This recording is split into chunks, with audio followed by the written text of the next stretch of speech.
It's time right now for the David Feldman Show. He's talking politics and comedy too.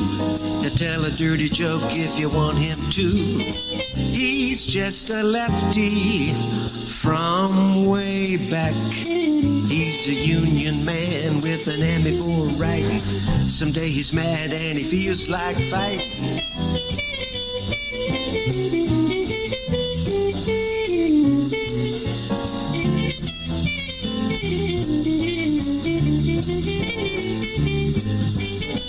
It's time right now for the David Feldman Show. To get your ears on right, buckle in real tight. He's got a lot to say and he's coming your way.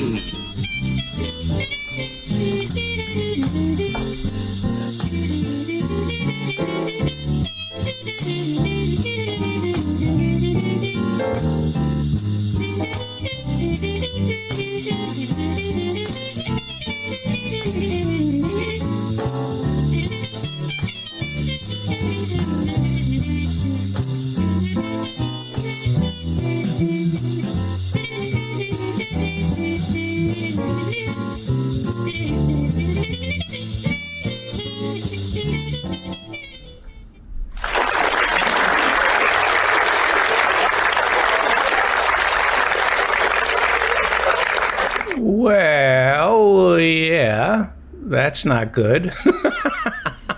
So, welcome to the mop-up for, what is it, August 5th, 2021. You can hear me, right?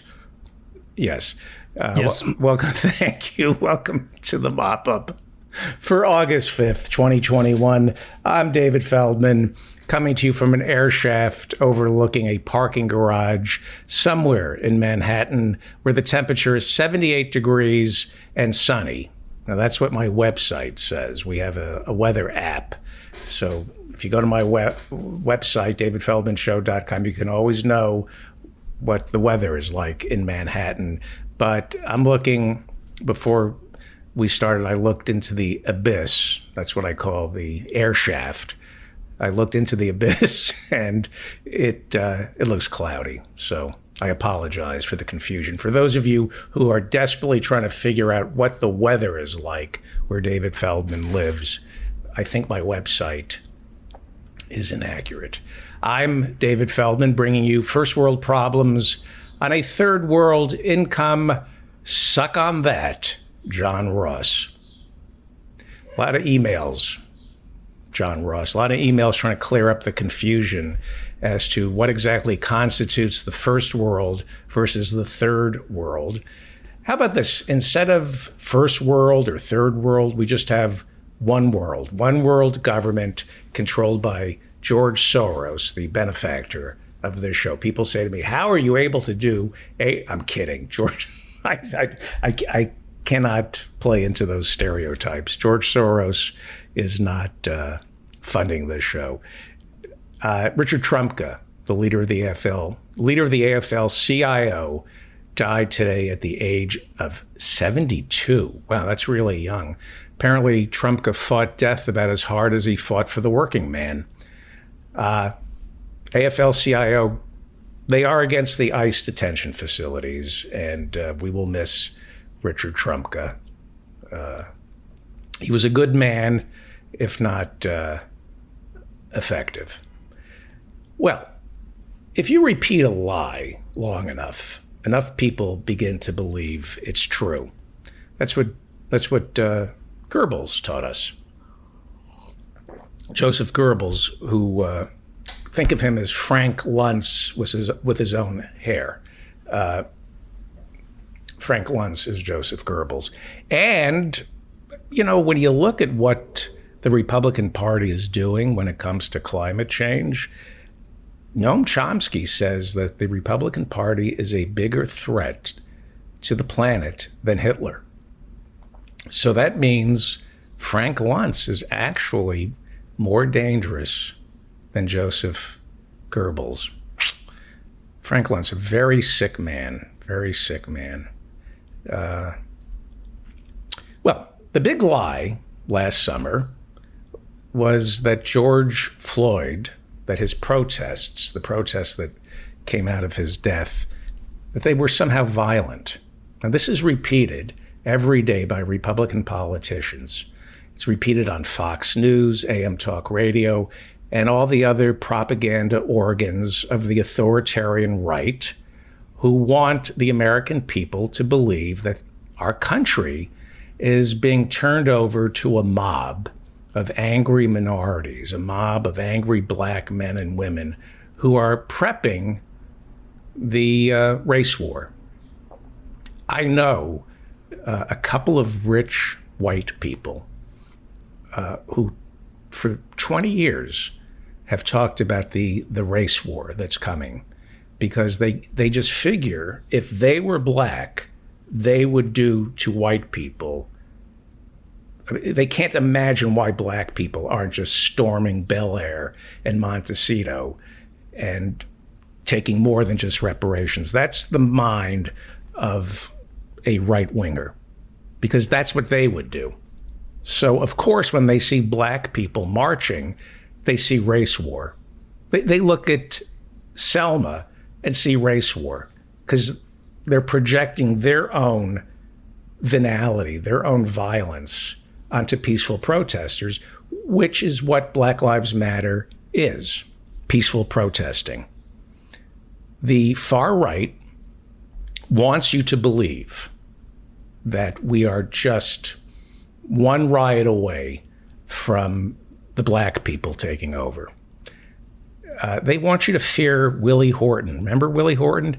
They don't want you to fear Jeff Bezos, even though Jeff Bezos is a criminal. Who's more dangerous than Willie Horton? Jeff Bezos doesn't pay taxes. He busts unions. He's decimated Main Street USA. He is a criminal. There are statutes on the books that he is in violation of. And if we had a Justice Department that prosecuted billionaires, he would be behind bars. The people who work at Exxon, who knew that they were pumping greenhouse gases into the atmosphere that would raise the planet's temperature. They knew about this in the 50s. That's criminal. They hid the evidence. That's criminal. If we had a Justice Department that prosecuted white executives instead of unarmed black men, they'd be in prison. We need cops on the beat patrolling the corporate suites. We don't. And if we did, hundreds of thousands of lawyers, accountants, bankers, health insurance executives would be behind bars tonight, because they are breaking laws. They are breaking criminal statutes far more dangerous to society than that Fugazi 20 that George Floyd might have tried to pass off at that convenience store. Did we ever find out if George Floyd was passing a counterfeit 20? We never did find out. But he ended up dying because of that, because he passed, allegedly, a 20.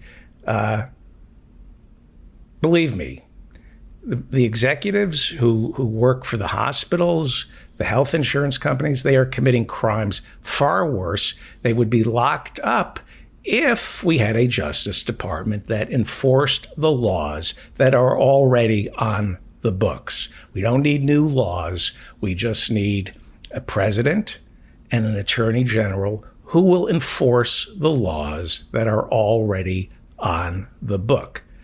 But the police, they work for the people who are breaking those laws. So they convince us that it's the unarmed black man who must be feared. We must fear the mob, the angry women and black men who are marching.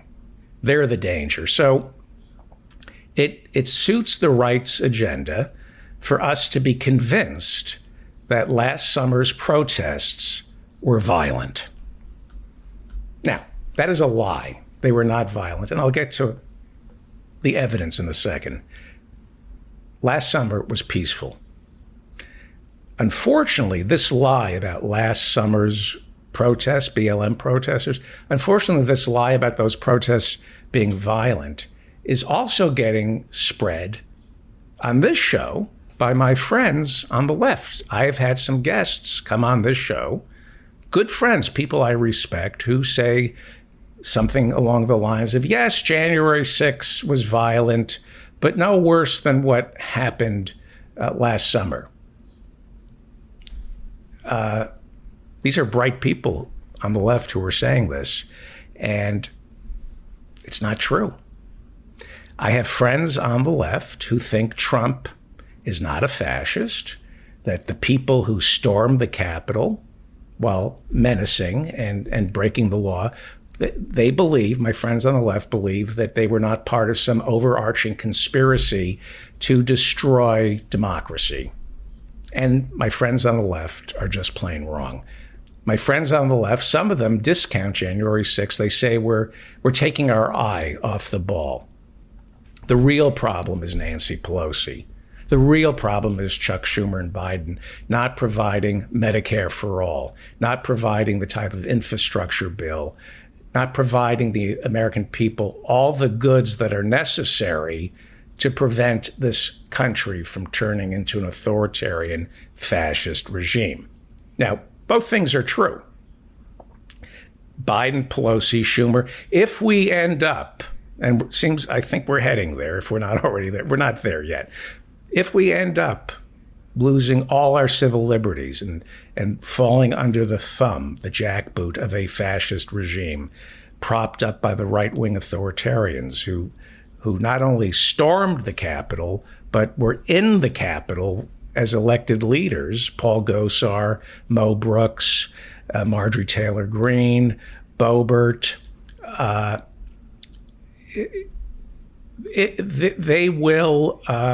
it will be the fault partly of the Democrats for not providing us with an alternative to fascism.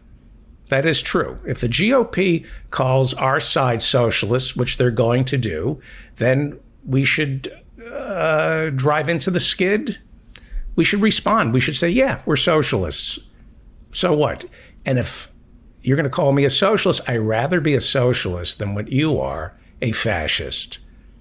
I don't understand why Nancy Pelosi, Chuck Schumer, and Biden don't respond to accusations of being a socialist too. I'd rather be a socialist than a fascist, which is what you are. They are fascists. You've heard Jonathan Bick on this show. We've gone over it line by line. The Republican Party fits the profile of a fascist party. That's a fact. Listen to my conversations with Professor Jonathan Bick. And so I really get getting kind of tired of my friends on the left expressing concern that we're overreacting to January 6th, that violence happens and we shouldn't overcorrect. We shouldn't overcorrect and sacrifice our civil liberties, the way we did after 9/11 with the Patriot Act. And that is true. We condoned torture, drone strikes. We got rid of habeas corpus, the Patriot Act. We should never, ever sacrifice our civil liberties to fight terrorism, but we also need to fight terrorism. I'm not foolish enough to believe that there aren't bad people out there who want to blow up and kill us, like the people in the Republican Party, who the FBI has said the biggest terrorist threat in this country. There was a national assessment this year and last year, and the FBI said, Homeland Security said, the biggest threat of domestic terrorism comes from the far right. There's a real threat of terrorism from the far right. So the men and women who stormed the Capitol on January 6th, they were, in fact, terrorists by the very definition of the word terrorist. And so I don't buy the idea that these white separatists, these white men mostly men who stormed the Capitol, were just rioting and it got out of hand. And it's not the same as last summer, because last summer was not violent. And what little violence there was committed by the very same people who stormed the Capitol on January 6th. The violence, and I'll go over the facts with you in a second, the violence that occurred last summer, what little there was committed by either the police or somebody like Kyle Rittenhouse, who brought his weapons to Kenosha and started shooting and killed 2 BLM protesters. He was then treated the way they treated Dylan Hood. He was treated with kid gloves. The police knew who he was. He was waved at. 2 protesters died in Kenosha. They were killed by an extrajudicial right-wing fascist whose legal fees are being paid by Trump supporters. So 3 people, I'll go over those numbers in a second. The last summer was not violent. The Black Lives Matter protests were peaceful. The Washington Post, owned by Jeff Bezos, the Washington Post is a legitimate news source. Their editorials slant to the right, the same way the Wall Street Journal, their editorials slant to the right, but their news gathering operation is as close to you can get to objective as you can get.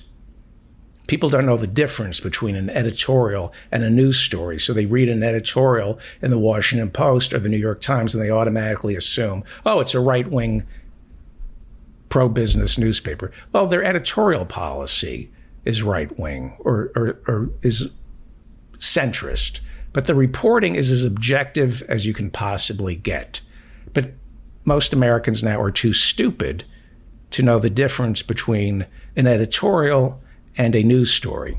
Anyway, the Washington Post, which is a legitimate news source, studied the 7,308 protests that took place last summer.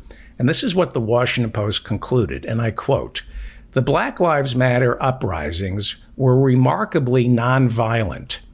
When there was violence, very often police or counter-protesters were reportedly directing it at the protesters." So any violence that took place last summer, the violence was committed either by the police or counter-protesters like Kyle Rittenhouse. The Washington Post, concluded that violence and looting at close to 8,000 protests last summer, violence and looting was remarkably low, unquote. The violence that did take place last summer was, according to the Washington Post, committed primarily by the police. And most, if not all, of the looting that took place was done by outside protesters, counter-protesters, many of whom were white and right-wing. And yet, somehow, this lie is being spread that last summer's BLM protesters were violent. They were not violent. Again, Homeland Security had a threat assessment in the fall, and they emphasized that white supremacist groups, by the way, and this was Donald Trump's Homeland Security saying this, they said white supremacist groups are the most dangerous threat to U.S. security. And yet the lie continues that last summer was violent. If you say that, you don't know what you're talking about. You're wrong. Or you're purposely lying to fit some narrative into your own agenda. BLM was non-violent. Now, why is it so easy to spread the lie? Because most people don't read, they watch television, and CNN, MSNBC gave those protests wall-to-wall coverage. And anytime there was a police car on fire or the police firing tear gas, the TV cameras were all over that. Their reporters can't wait to be embedded, on the street covering the protests. If there's a peaceful protest, it doesn't get covered. You only see the police and the protesters. If there is a police car on fire, that is all you're going to see. And that is why getting your news from television is dangerous, because it makes you ignorant. If you get your news from MSNBC and CNN, it makes you ignorant. It's you don't know what's going on. The news is not pictures. It's words. And it's so easy to create a lie with a television camera, just with the angles, what you choose to show and what you choose not to show. And CNN, MSNBC, of course, Fox, they need eyeballs. And when you're flipping around, you're not going to go, wow, look at that. Look at that peaceful protest in Santa Monica. Look at that. Let's watch this. It's so quiet. And these BLM protesters are chanting and marching and exercising their First Amendment rights. Isn't that beautiful? Hours and hours of peaceful protest. I'm just going to watch that. Yeah, right. The only thing that gets on television is fire, blood, carnage. That's why if you get your news solely from television, you're ignorant and you're susceptible to propaganda. It's easy to lie to people who only get their news from television. I don't mean to be cruel. I know that sounds wrong, but if you're only getting your news from television, you're ignorant. So the violence that you did see, here they come. Untangle it. Were police cars set on fire? Yes, a few. Compare that to January 6th. Yes, a couple of police cars were set on fire. There was anger towards the police because that video of Derek Chauvin and all the other unarmed black men, Dante White, Adam Toledo, Andrew Brown Jr., it goes on and on and on. People are mad at the police, but nobody's shooting the police last summer. Some police cars got set on fire. Were there police officers in those cars? Anybody? No. Were the protesters yelling, "Kill the police, kill the police"? No. Were the protesters armed? Were they carrying bear mace? Were they showing? Do you remember seeing any protesters who look like Kyle Rittenhouse, the right-winger, the kid who shot 2 protesters in Kenosha? Did you see any BLM marchers carrying sidearms? Did they fire them? No.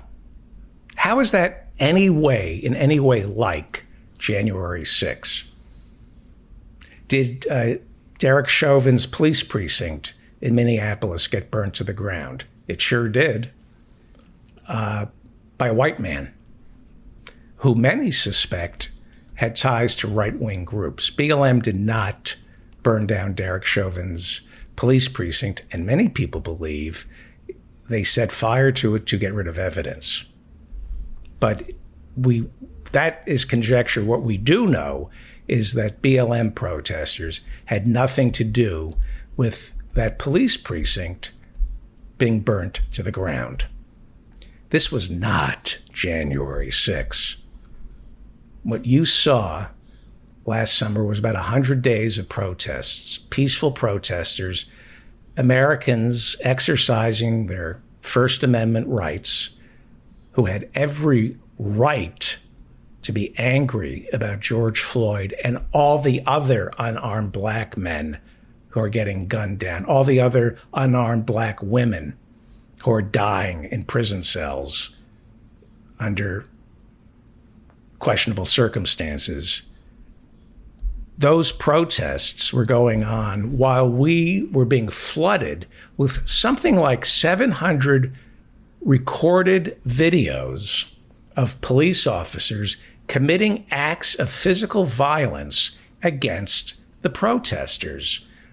The New York Times ran videos of the New York City police officers beating up on the protesters, and it was a low-grade, slow-motion police riot. This past summer in New York City was a slow-motion police riot. The videos are up there at the New York Times. Go look at them. It's one incident after another of police officers beating up on protesters. Anybody who has studied last summer knows that 99% of all the violence from last summer was committed by the police. The conclusion from the Washington Post was the protests were peaceful until the police showed up. What was the... Hang on. Hello? Hello? Hi, my name is Susan, BAS Insurance. How are you doing today? You're from what insurance? I'm with BAS Insurance. BAF? I'm calling to inform you that we are offering the cheapest rates for life insurance policies. So in order to qualify, I just need to ask you. Are you there? How old are you? Oh, it's a... it wasn't a real person. It wasn't a real BAF Insurance. Oh, that would have been nice. I'm going to be leaving my phone on for telemarketers. I got a new phone from Apple, and all of a sudden, same phone number, new lists that I'm on for telemarketers. What was the death toll from last summer? 3 Black Lives Matter protesters were killed. 2 were killed by Kyle Rittenhouse in Wisconsin. And now we are told, this is what we're told, that one member of Antifa, and we'll never know the truth about this, we're told that last summer one Antifa member killed a member of a far-right group in Portland, Oregon. We'll never know the truth about this, whether or not he really was Antifa, because several days later, after this person was killed, the far-right member was killed, the police killed the alleged shooter. The police killed the Antifa shooter. No trial. It's very questionable. A couple newspapers covered the timeline, and they couldn't figure out why this quote-unquote Antifa member was shot by the police, why they couldn't arrest him. But I'll give it to you. Antifa, which is not BLM, I'll give it to you. Antifa killed a member of the far right. Okay? By the way, this week, 2 more DC cops committed suicide. Two more cops who were part of the January 6th line trying to save the Capitol. 2 more committed suicide. So how many police officers died last summer? We're being told that last summer was very violent, right? How many police officers were killed? 1 in California. And he was shot by a member of the Boogaloo Boys. Those aren't BLM members. The Boogaloos, look them up. They are racists. They are alt-right. They are like the Proud Boys. They are Tucker Carlson fans. So you can't dismiss January 6th by saying the left was violent last summer. January 6th, when the story is finally told, we will know that it was an inside job. The president, members of Congress, some members of the police, they helped. And it is not the same as the peaceful Black Lives Matter protests from last year. 1 police officer died last summer and he was killed by the Boogaloo Boys. It's amazing how a lie just gets perpetuated on the right. That I understand. I'm just surprised that anybody on the left can say last summer was as violent as January 6th. BLM understands that nonviolence works, and it terrifies the right. The right is terrified of nonviolent protests, so they spread the lie that those protests last summer were violent. And yes, they were violent because of the police. And for the left to fall prey to this toxic stew of mendacity, it reminds me of how many gnat-brained mules we still have on our side. I'll go over other items in the news when we come back. I hope my next guest is here. We're going to take a quick break, and I think Professor Ben Burgess is supposed to show up. I don't think he's here yet. So let's take a quick break, and when we come back, we'll be joined, I hope, by Professor Ben Burgess, and I'll give you more news. Right? Why am I not getting... All right, that's not working. Let me try one more time.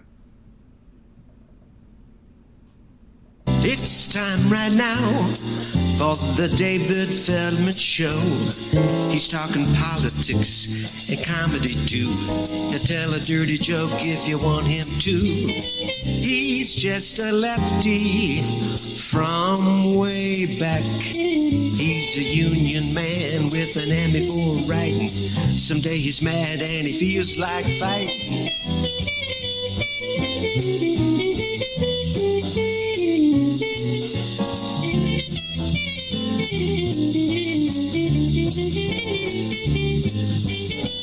It's time right now for the David Feldman Show. To get your ears on right, buckle in real tight. He's got a lot to say and he's coming your way.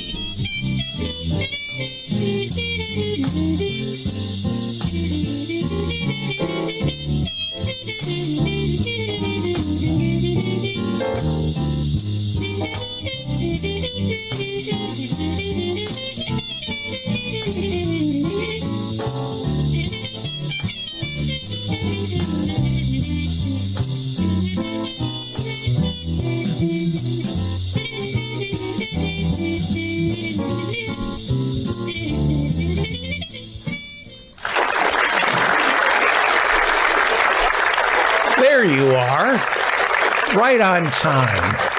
We'll be joined shortly by Professor Ben Burgess, host of Give Them an Argument and author of the new book, Canceling Comedians While the World Burns, Office Hours and Hours, this Friday night, starting at 8 p.m. If you go to my website right now and click on Office Hours, it'll take you right to the invitation, the link. It's Office Hours and Hours. The first Friday of every month, we do 24 hours of office hours starting this Friday at 8 p.m.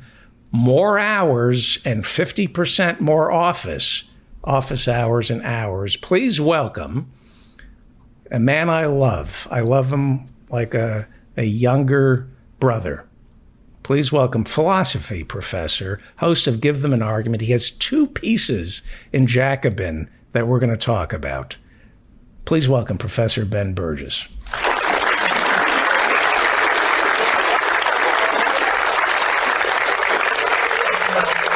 Now, are you in Michigan or are you back? Where are you?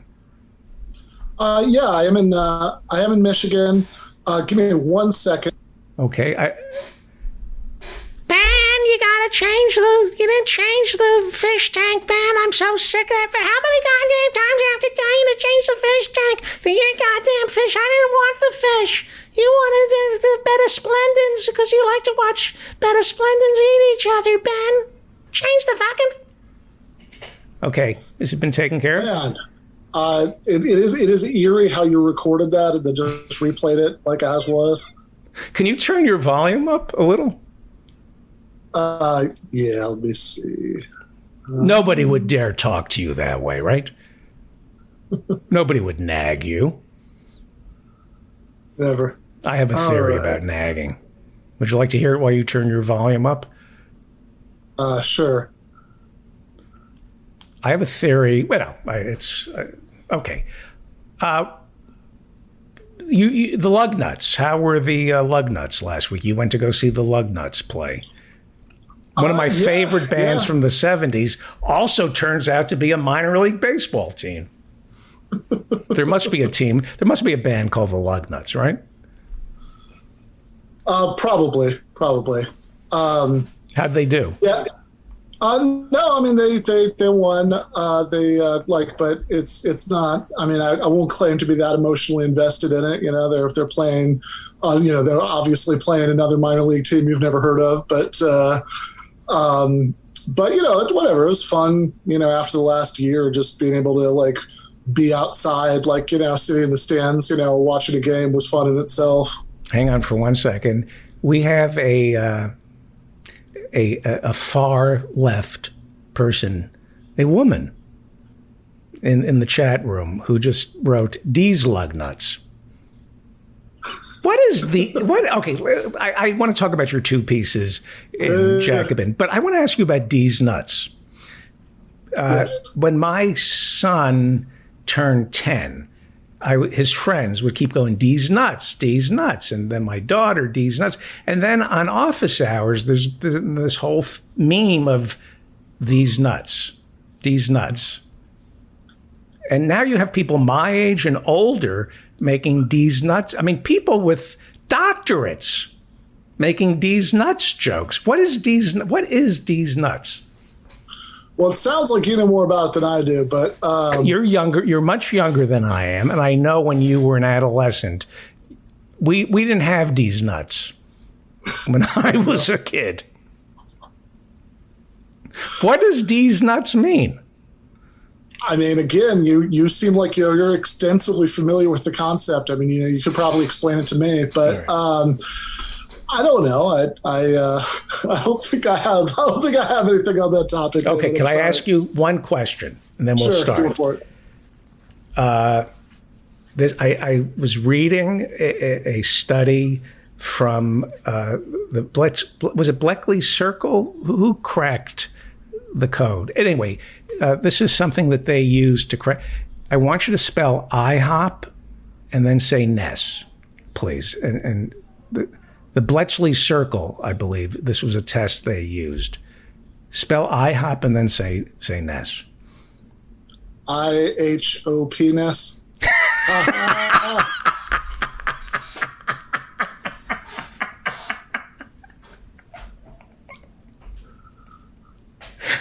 Oh, I got you.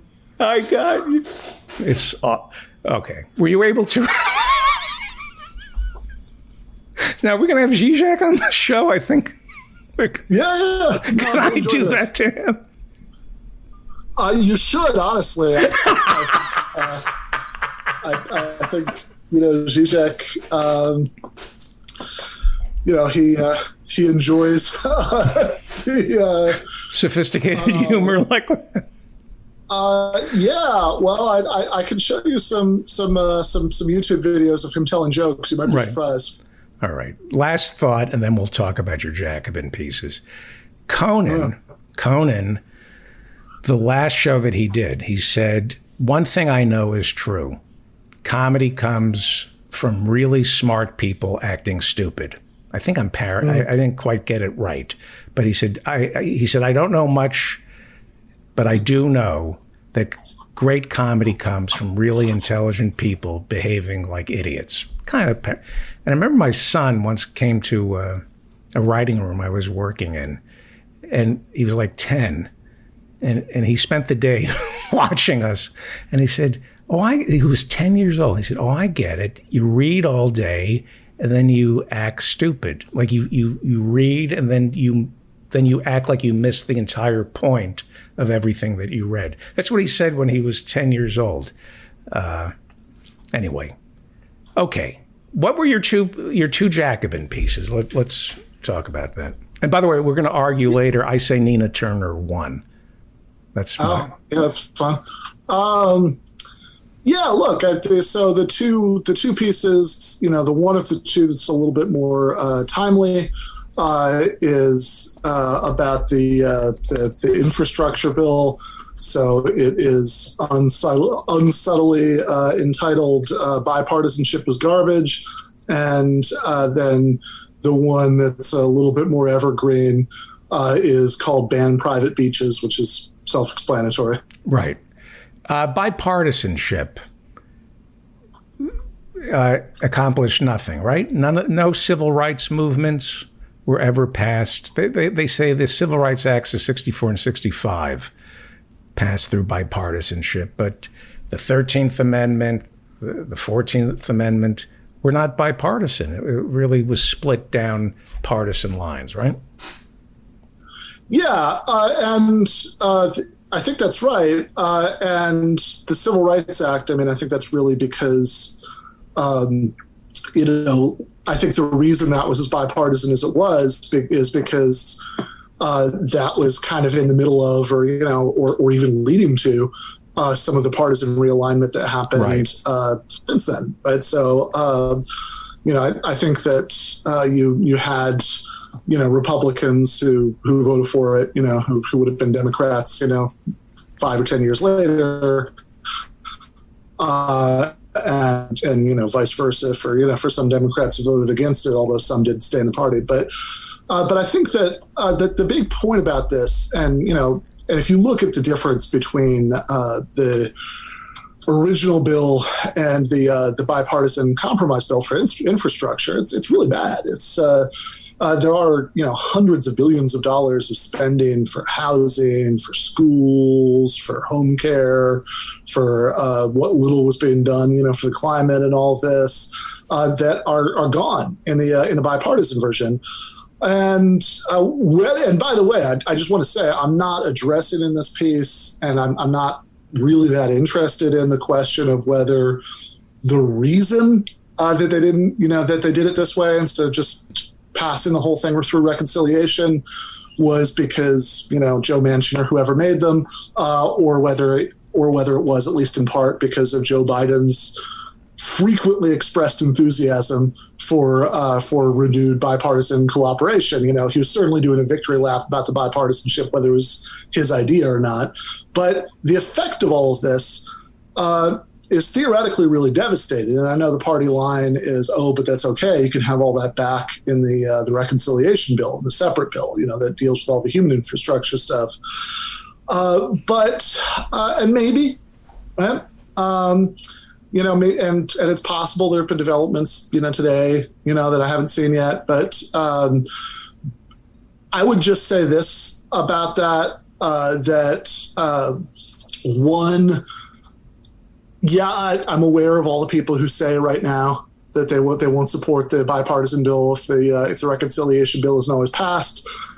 I will say that I have the eeriest feeling hearing that I've watched this movie before.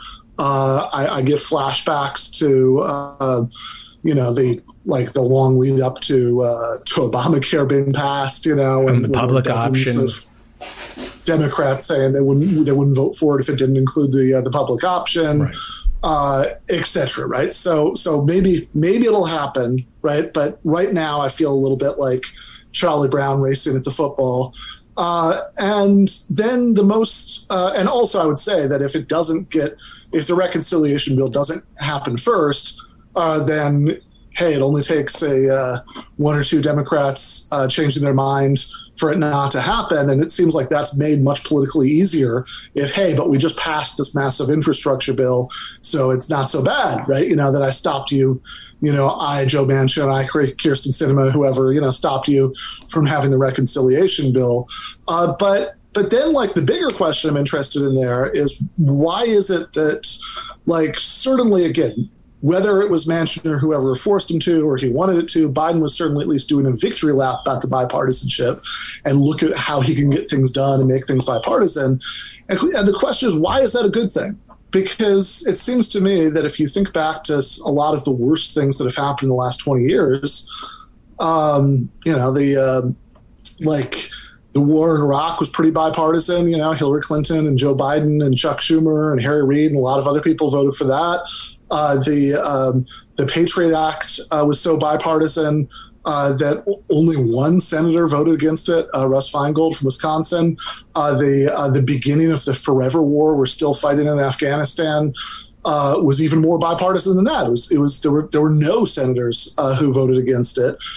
So all of those things were very bipartisan, whereas not only is there not a single Republican who would be willing to vote for like Medicare for all, for example, but you're not even going to get a single Republican vote for like any kind of renewed push for a public option.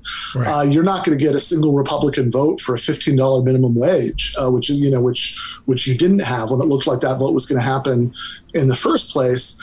And so my take on that would just be that, taking a step back and thinking about this, okay, so we have two parties in the United States, and one of them, the Democratic Party, is sort of a weird and complicated party. It's not really like the kind of political party you'd have in Europe, because we don't have like a separate Labor Party or Socialist Party or Social Democratic Party or whatever because of our weird electoral system and a bunch of laws to make it harder for third parties and whatever, right? All the reasons everybody knows we don't have a separate party like that, which means that politicians who would normally be part of that party end up being part of the Democratic Party. If they get elected, as Democrats.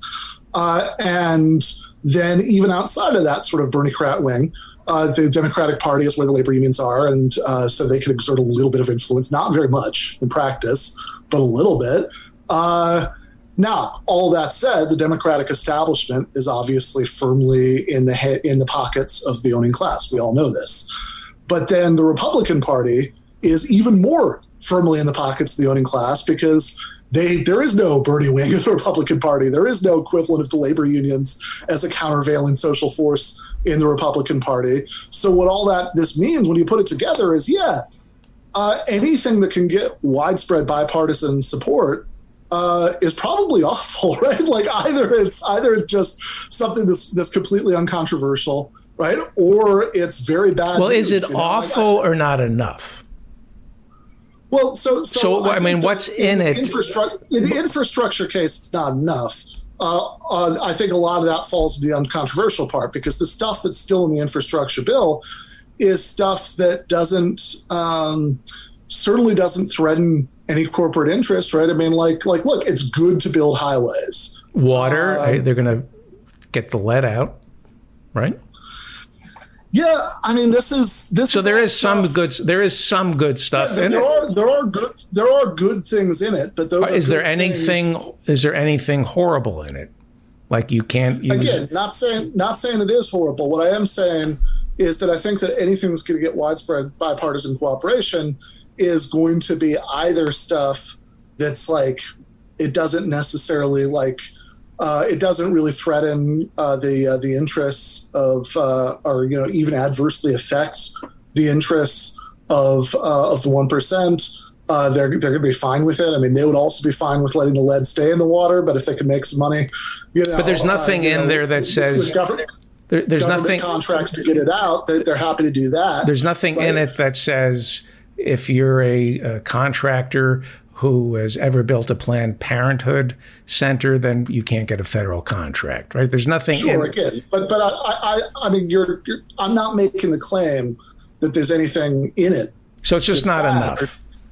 Particularly, what I am saying is that it's telling. It makes sense that what the thing that is horrible is stripping away hundreds of billions of dollars of aid for all of the human things that are desperately needed right now, and that the fact that was bipartisan, that's what it takes to make it bipartisan, is super telling, because I think that things that are going to get widespread bipartisan cooperation, not always. Sometimes there might be exceptions here and there, that you can get. Like there are plenty of examples of Bernie Sanders, lining up some Republicans to help him get through some, small thing to get some more veterans hospitals built or something like that. And I'm all for that, right? I think that if you're in Bernie's position, you should do that if you can. But I think that given the sort of base political facts about what the two parties are, anything that has that like sort of massive bipartisan support is likely either going to be something that's like pretty anodyne. There's really no reason that the Chamber of Commerce would dislike it. In fact, the Chamber of Commerce loves the infrastructure bill, but it's also fine. It doesn't hurt the working class either. It's just fine.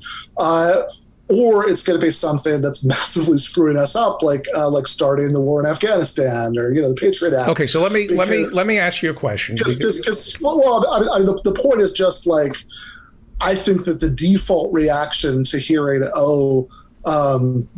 this is such a victory for bipartisanship is to think, oh shit, how are these two-party establishments going to get together to screw us this time? Because that's what that usually means. Right. Okay. Let me give you the Aaron Sorkin version, and you respond to it. The Aaron Sorkin. If we were to see this in an Aaron Sorkin movie, we would see the kid in Flint, Michigan, finally getting lead-free water after 20 years, and then they would tell the story of the infrastructure bill, and we'd cut to Joe Bartlett Biden in the Oval Office saying to Lindsey Graham, hey, come on, man. Look at this bill. You can run on this. This is bipartisan. This is something we can all take credit for. This is something that isn't a Democratic bill or a Republican bill. This is something we can take back to our constituents and say, see what we've done for you? And then we'd have the swelling strings and our eyes would water as the poor black kid in Flint is drinking healthy water. And Aaron Sorkin would tell us that that's how things get done in Washington, D.C. That's what it's all about, compromising and making sure that the other side has a piece of your victory. Is there any element of truth to that? Because that is the narrative that's foisted upon us by Hollywood and by the Democratic leadership. Yeah, I mean, look, I think that things get done when a majority of the people who have to vote for them.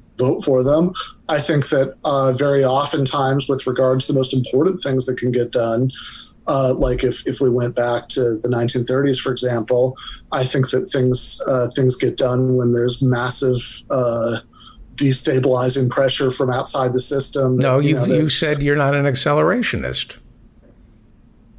I'm not. I'm not. Have you heard me say? No. So why would you?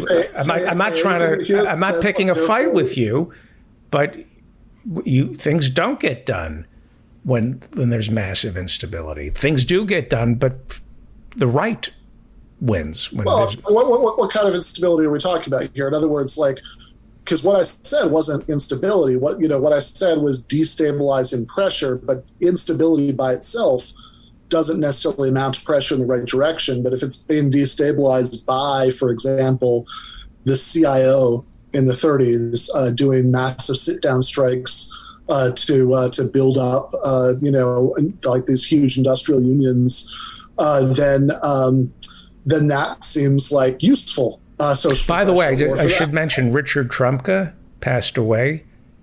Yeah. And the Grim Reaper visited him and said, "You're going to die from an aneurysm in the brain."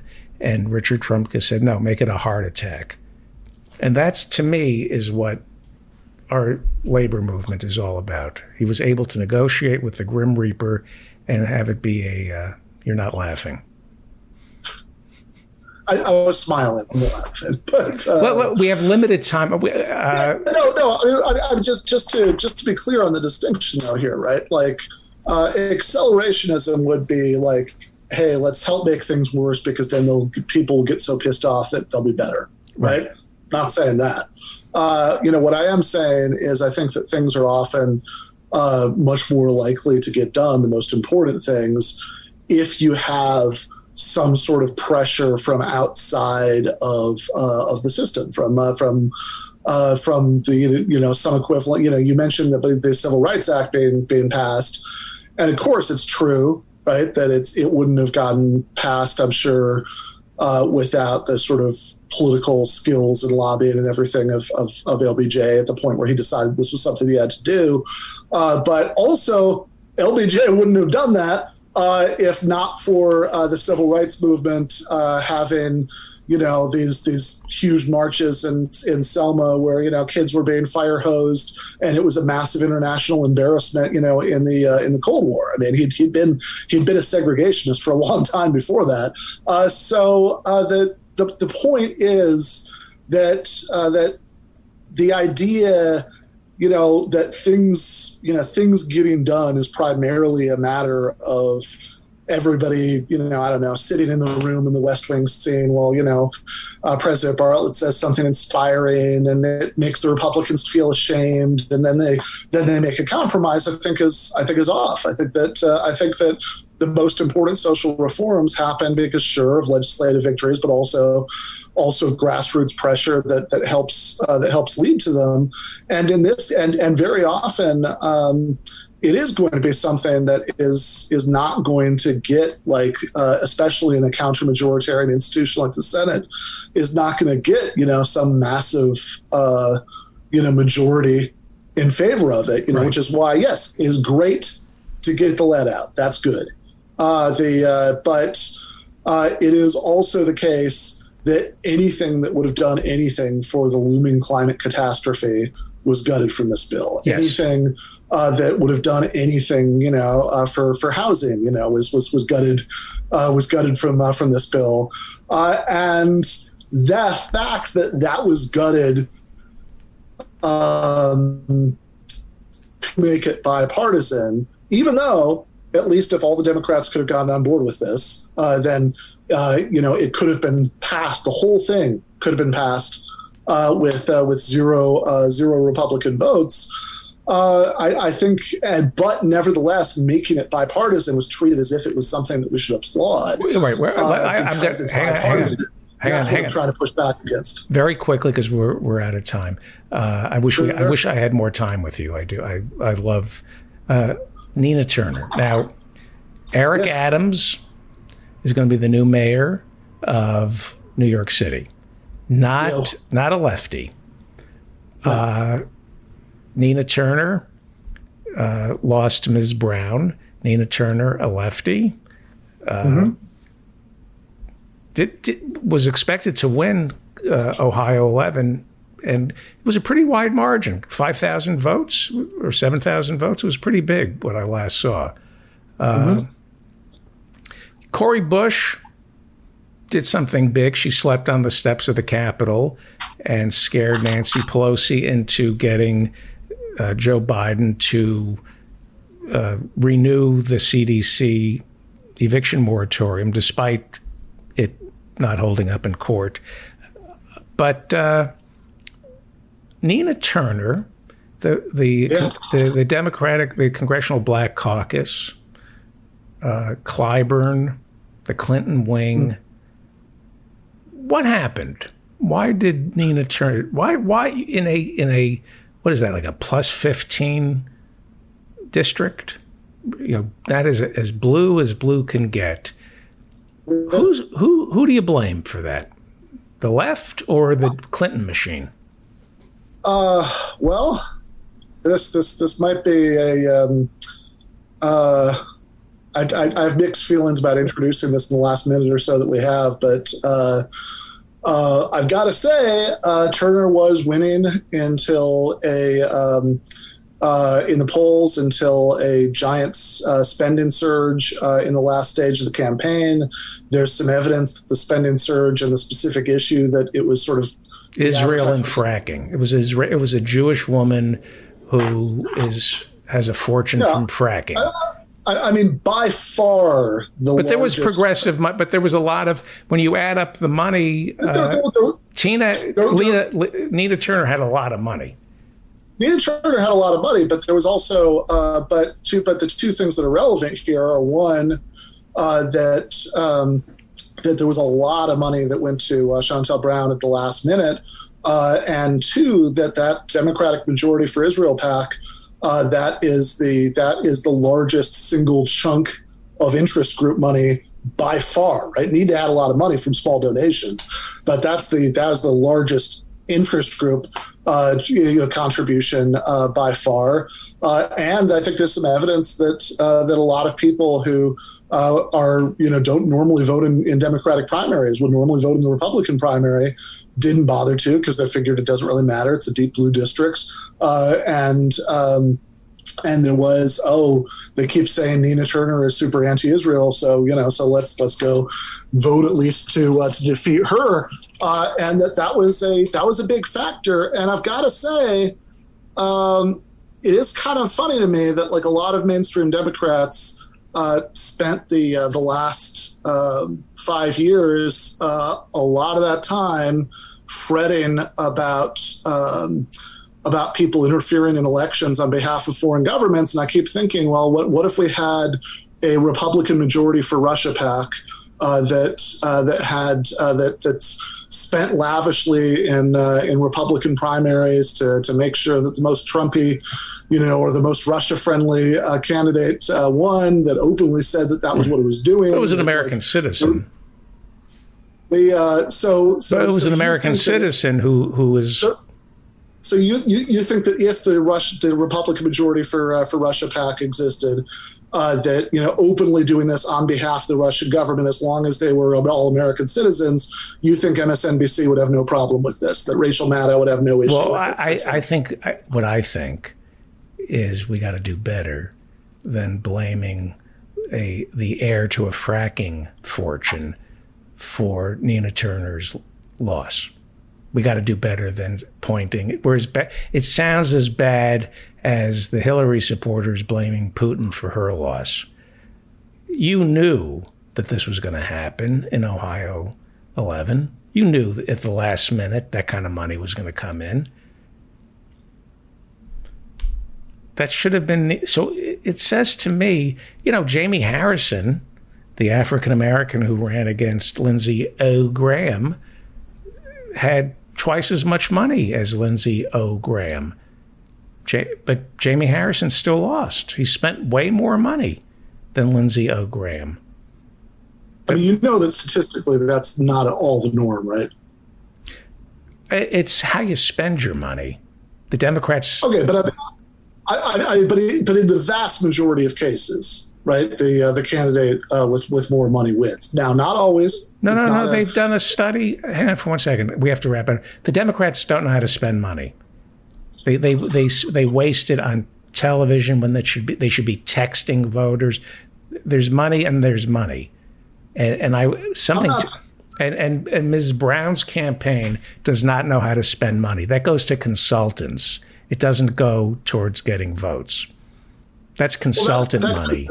That's sure, and that sounds plausible to me. And I'm sure there are lots of things you could say. It's multi-causal, like everything else. There are lots of factors, but I also think that saying, well, sometimes the candidate with less money wins, so let's not really talk about the money. Well, do we know that Nina had less money? I'm pretty sure we do, and certainly whether that's true or not, what we do know is that. There was a lot of money that came in at the last minute, and that before this last minute injection, she was ahead in the polls. I mean, like those two things, as far as I know, are uncontroversial. Do you think there's a problem that she didn't vote for Hillary in 2016? Maybe, yeah. I mean, I don't know with how many people, but sure. I mean, I'm sure everything. This is a structural problem for the left in general elections, being seen as being relatively independent from the Democratic brand is an asset. In Democratic primaries, it's a liability. I mean, that was a problem with Bernie, too. I wanted Nina Turner to win. Oh. I hate Hillary Clinton. The fact that Hillary Clinton would get involved in this race shows how petty the Clintons are and how destructive they are, and that Barack and Michelle rather plan his 60th on Martha's Vineyard than go fight for Nina Turner shows how bankrupt the Democratic Party is. That being said, That being said, there's something isn't working for us on the left. Something isn't working. We have a messaging problem, and I'll tell you what I really think the problem is that I've learned being a stand-up comic. When I was a full-time stand-up comic, I did everything right that I was capable of doing, and I would get laughs, but I could never get the audience to love me, to like me. And it was my downfall as a stand-up comic. It was more important for me to make the audience laugh than make them love me. And as a result, I got left behind as a stand-up comic. And it gave me some insight into politics. Whether you like it or not, it's not fair. It's not fair that I started with Rob Schneider and I felt I was getting more laughs per minute, but the audience loved him and they didn't love me. It's not fair. But that's the way it is. I started with Jake Johansson. In my heart, I thought I got more laughs per minute than Jake Johansson. Yeah, but they love Jake. They hate you. But that's not fair. Well, that's the way it is. Now, I can blame the audiences and say they're stupid and shallow. Or maybe I can look at Jake and Rob Schneider and say, why are they so lovable and likable and I'm not? And I think what's the takeaway here for that I'm a leftist, and I think people who aren't leftists are ignoramuses, and I don't think that makes us likable. Okay, I mean, but clearly there are immensely. I don't think we're likable. I think it depends. I mean, I think Bernie Sanders is pretty fucking popular among Republicans and independents in Vermont. But he's a miracle of politics because he isn't likable. He doesn't wear his likability on his sleeve. And that's what makes him a political genius. That it's the flip side, that people love him because he doesn't try to be loved. But very few people can pull that off. He's a unicorn, as they say. Bernie's a miracle of democracy. I'm not going to talk about myself. I'm only going to talk about the issues, and I'm going to be cranky and angry, and you're going to love me for that. And even that wasn't enough. There's a likability problem. People don't like us. Sure. I mean, I do think, certainly, the Bernie case is kind of funny because 2020 he lost to somebody who was likable, but 2016 he lost to one of the least likable people in the history of electoral politics. So it's not, it's like money, right? That these are things that help a lot, but none of them by themselves guarantee anything. Right. How much time do you have? I can move some things around, or do you have to go? I can stick around for a minute. Just let me send a quick text about my next thing. You know what? Go. I'm going to stay on schedule. That's not fair. Ben Burgess, okay. I love you. I could talk to you I'm going to fly and go to a Lugnuts game. Hey, go buy Canceling Comedians While the World Burns. It's a great book. Canceling Comedians While the World Burns. Listen to Give Them an Argument. And we have to figure out Zizek. I'm terrified of having him on the show. He's so beyond. Okay. Thank you, sir. I've interviewed Zizek twice. One, he likes dirty jokes. Two, interviewing Zizek is the easiest thing in the world. You just ask him a question, and then there'll be 5 minutes before you get a chance to ask a second one. You just kind of set him off and then hope to catch up and ask something else later. But anyway, I love you. We got to wrap it up. Feel any better? I like you. I'll see you next week. I like you too. Thank you. Ben Burgess. Thank you, Ben Burgess. When we come back, we're going to go to Pete Dominic. I did a pre-tape with Pete Dominic, and then Henry Huckabee will be right back. It's time right now for the David Feldman Show. He's talking politics and comedy too. He'll tell a dirty joke if you want him to. He's just a lefty from way back. He's a union man with an Emmy for writing. Oh, all right. Let me get to Pete Dominic. Listen, we're flying by the seat of our pants here. Do I have Pete Dominic? Oh, come on, you. Hang on for 1 second. I'm going to play you some Pete Dominic. Hang on for 1 second. I have to find him. I interviewed Pete earlier. Here we go. I think this is not it.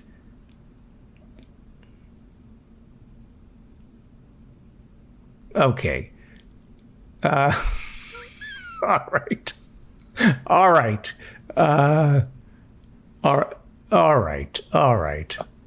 Hello, David. We're coming to you. I'm coming to you from Germany again, and I've got another great guest for you today. I'm joined by Robert Henley, Bob Henley, who is an award-winning print and broadcast journalist. He's written for just about everybody that you can think of, from CBS Money Watch, WNYC, Pacifica, CBS 60 Minutes, Miami Herald, Detroit Free Press, you name it. Bob has probably written for them on labor. And of course, that's something that we care about deeply on this show. So Bob, welcome to the David Feldman Show. Thanks for having me. Absolutely. So we're bringing you on because you just had a new book published, and I think that it's a very important book. And listeners, I say that there's important books all the time. I read a lot, but we have a great endorsement from another person who you're probably familiar with and who I've interviewed on the show before, Professor Richard Wolff, who I was corresponding with, and that was who put me in touch with Bob. So let me just read this briefly as a testimonial to this work. We're talking about Bob Henley's new book, Stuck Nation. Richard Wolff, which as YouTube listeners can see, Bob is holding up right now on the screen. Richard Wolff says this new, just released book's author, Bob Henley, is one of the finest investigative reporters in the U.S. He worked for CBS, New York Times, NPR, Pacifica, and many other news systems. I cannot recommend it more highly for research and teaching purposes. A superb thinker, writer, and social critic, this is the latest in an expanding Democracy at Work book publishing project. Much more information is available on the website at democracyatwork.info, and this is published by Democracy at Work. So, Bob, we're going to talk about your book, Stuck Nation, Can the United States Change Course on Our History of Choosing Profits Over People. I guess the first thing that we should ask when we get into this conversation is, you've been using the moniker Stuck Nation for several years at this point. Right. Can you just tell the listeners briefly, because of course we'll expand on this, what you mean when you say Stuck Nation? I mean that for a nation that considers itself a democracy that's propelled forward by collective decision-making, by every external measure, we seem to be making no social progress. And I say that as someone who's been practicing as a journalist. I'm 65 to be 66 this month. I started when I was 17. And over the arc of that time, what I noticed is that when the public gets agitated about something, when it's inspired to take action, all too often the forces of capital kind of run down those energies of change. And we end up with exactly the same situation we had, or even worse. And I would say that the circumstance of working families is the most obvious exhibit. So in the 70s, we saw that there was a major change, which I'm sure your listeners are aware of, where through technology and the advancement of the productivity increased dramatically, and the ability to generate wealth for workers grew exponentially. But what happened in a betrayal of Americans that is still living to this day, that wealth went to the top into increasing concentrations that more and more became stateless. And both political parties supported, I call them the concierge of multinational capital. Our nation became about protecting the formation of large wealth. Maybe it was always about that, but I can only talk about middle-lived history. And so no matter how much we are aware and write about and come to terms with this issue of social inequity, we seem incapable of making some changes. Although I have to say right now, at this inflection point, I'm more optimistic than at any point in my life that we're at a key turning point in American history. It's interesting that you say that, Bob. I have a few questions planned, but that last statement that you made makes me want to stick on that for a second. So you say that you're more optimistic at this point than any time in history. And I mean, I'm much younger, but I would agree that this is a moment that we do have some cause for optimism lurking in the background, but that, of course, is still being tamped down by the forces of capital, as you said. Right. Just yesterday, we saw Nina Turner, for example, who was running in Ohio's, I believe, 11th congressional district, being defeated by someone who is being funded by some of the worst people, huge money donations coming in. So even though there's this cause for optimism, it's not going to be an easy fight going forward. So, Bob, I just want you to expand briefly on why you're seeing such optimism now, because I agree with you, but I want to hear your perspective on why. Right. First of all, as I say to a younger person like yourself, I'm really sorry about the planet.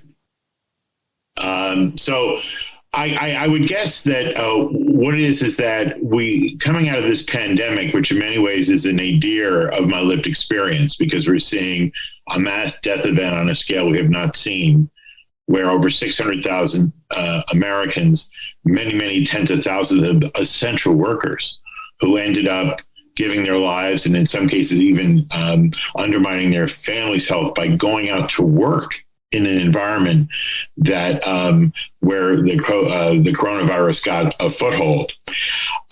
What is happening is that this is causing an existential question to be called about the nature of work. And so in some quarters, it's being called the Great Resignation, right? Because people are reevaluating what the worth of their life is. In the beat that I cover in the civil service, in New York City alone, close to 400 civil servants died in active duty during the pandemic. And when I use the phrase active duty, it takes on the sense of military service, but these are people that were repairing fire engines, people that were EMTs. And so now people are looking at their lives and seeing what the implications are of this moment and saying, no, you know what, I think I'm going to do something else now. And so at the same time, there's been this grassroots awakening for a few years. I mean, watching AOC be successful in New York City to defeat an incumbent congressman like Mr. Crowley, who was one of the most powerful Democrats in New York State. And then to see that replicated down ballot throughout the country, that gives me a sense that people are activated like they haven't been before. Similarly, in conversations that I have in the book with Reverend Barber, who talks about this third Reconstruction, the success that President Biden had, and even in Georgia with the election of the two Democratic senators, was in no small measure because of the courageous engagement by low wealth and low wage workers who turned out. And yet the potential is that there were so many millions of them that didn't turn out. And now we're really focusing as a nation on the importance of working with them. And I'm seeing a labor coalition across the social justice spectrum that I have not seen before. And so after the tragedy of George Floyd, which showed the unexpiation of America's original sin of slavery, we saw the American labor movement join around the country with very progressive statements. So you're seeing a kind of alignment of the issues, and it's even happening in the workplace with what we see now with the great news that the National Labor Relations Board investigation shows that Amazon engaged in illegal behavior. And so the workers there will get another shot at the union. So it's really happening across the board. And you're right, we're feeling great resistance. And in fact, the violent insurrection by the reactionary white supremacist forces is an indication not of how strong they are, but of how weak they've become. Yeah, I think that's a good point. But I want to move to a similar topic. So two-part question then. You mentioned that there are agents of change that perhaps are coming in right now that we haven't seen for a while in the past. So here's the two-part question. First is, when in your mind, and you alluded to this a little bit, but I want to pin you down a little bit more. Sure. When in your mind did America become stuck? Because I think that there would be quite a bit of, debate on that specific point, when America became stuck, assuming that most people would agree with the overall point that America at this point is. And then the second part of that question is, somebody who many people thought might have been an agent of change, and you write about this in your book, was Barack Obama, who you had the opportunity to interview when he was a then senator. Right. Can you talk about that moment, as well as at that point, you would have already thought that we were in this stuck moment. Right. What was your perception of then Senator Obama, who many people saw as a potential agent of change to get us unstuck?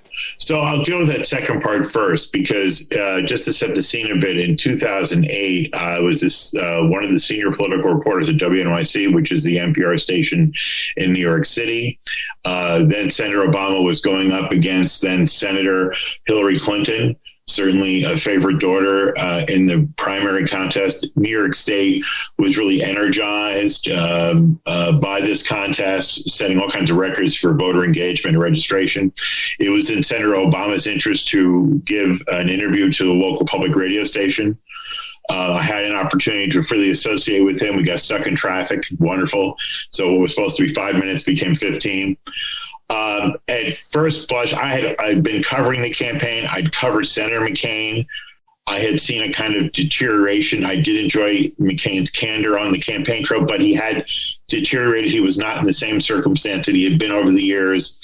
And Senator Obama was extemporaneously brilliant, able to just talk about the geopolitical situation. But in questions I was asking him about things like, say, the need back then for the United States to shift its policy of this kind of draconian criminalizing of drug abuse and moving more towards an enlightened public health, community wellness take, I found it to be a telegenic moderate, quite frankly. But certainly there was rhetoric of hope and change. And in his physical person, he represented a shift in terms of the visuals, right? But then, because I'm a beat reporter, I had to cover what was actually happening in Patterson and in Newark. And the irony is that as African Americans had the significant breakthrough of having an African American elected president, this resonated with me because I'm a Catholic guy, then a kid. When John Kennedy was elected, whoa, all things are possible, right? So there's that feeling. And yet when you actually look to see at the lived experience of so many African American households, because of the predations of Wall Street on Martin Luther King Boulevard and on Main Street, they were losing their homes, and not by a small number. And so those places I covered since I was in my 20s, I saw street conditions continuing to deteriorate, the proliferation of zombie homes, and the response of the local governments, often controlled by local Democratic politicians, was to raise the taxes on the people who were dealing with this downward cycle where once foreclosure and abandonment happened, the people that were still trying to hold on to their homes saw, who, by the way, got it against redlining, right?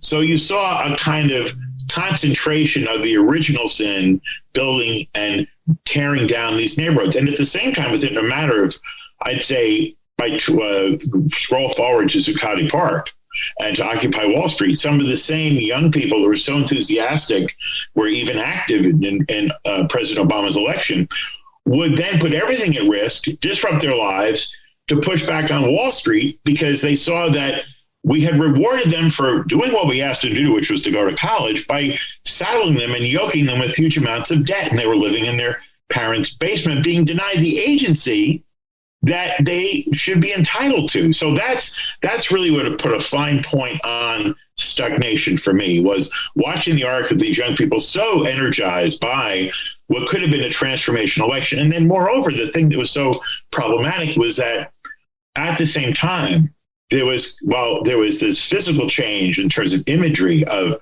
President Obama in his fundamental issues that were important, the further notice war, global war on terrorism. We saw a continued expansion of it, the further notice war, even as we saw and building on the lies of the Bush administration.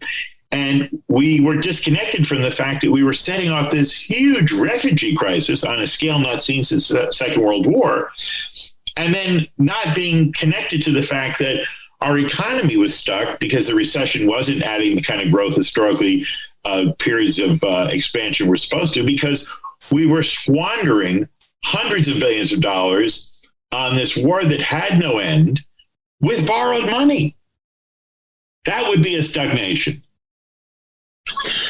Bob, so I'm going to jump in, and you mentioned a bunch of things that need to be done to get us unstuck, but I want to narrow our focus on a couple of them. So you write that things that needed to be fixed first in order to get unstuck include campaign finance, government bureaucracy, unemployment and underemployment, the stagnant economy, public infrastructure, education, healthcare, law enforcement, immigration, agriculture, the environment, international relations, on and on and on. This is what you write.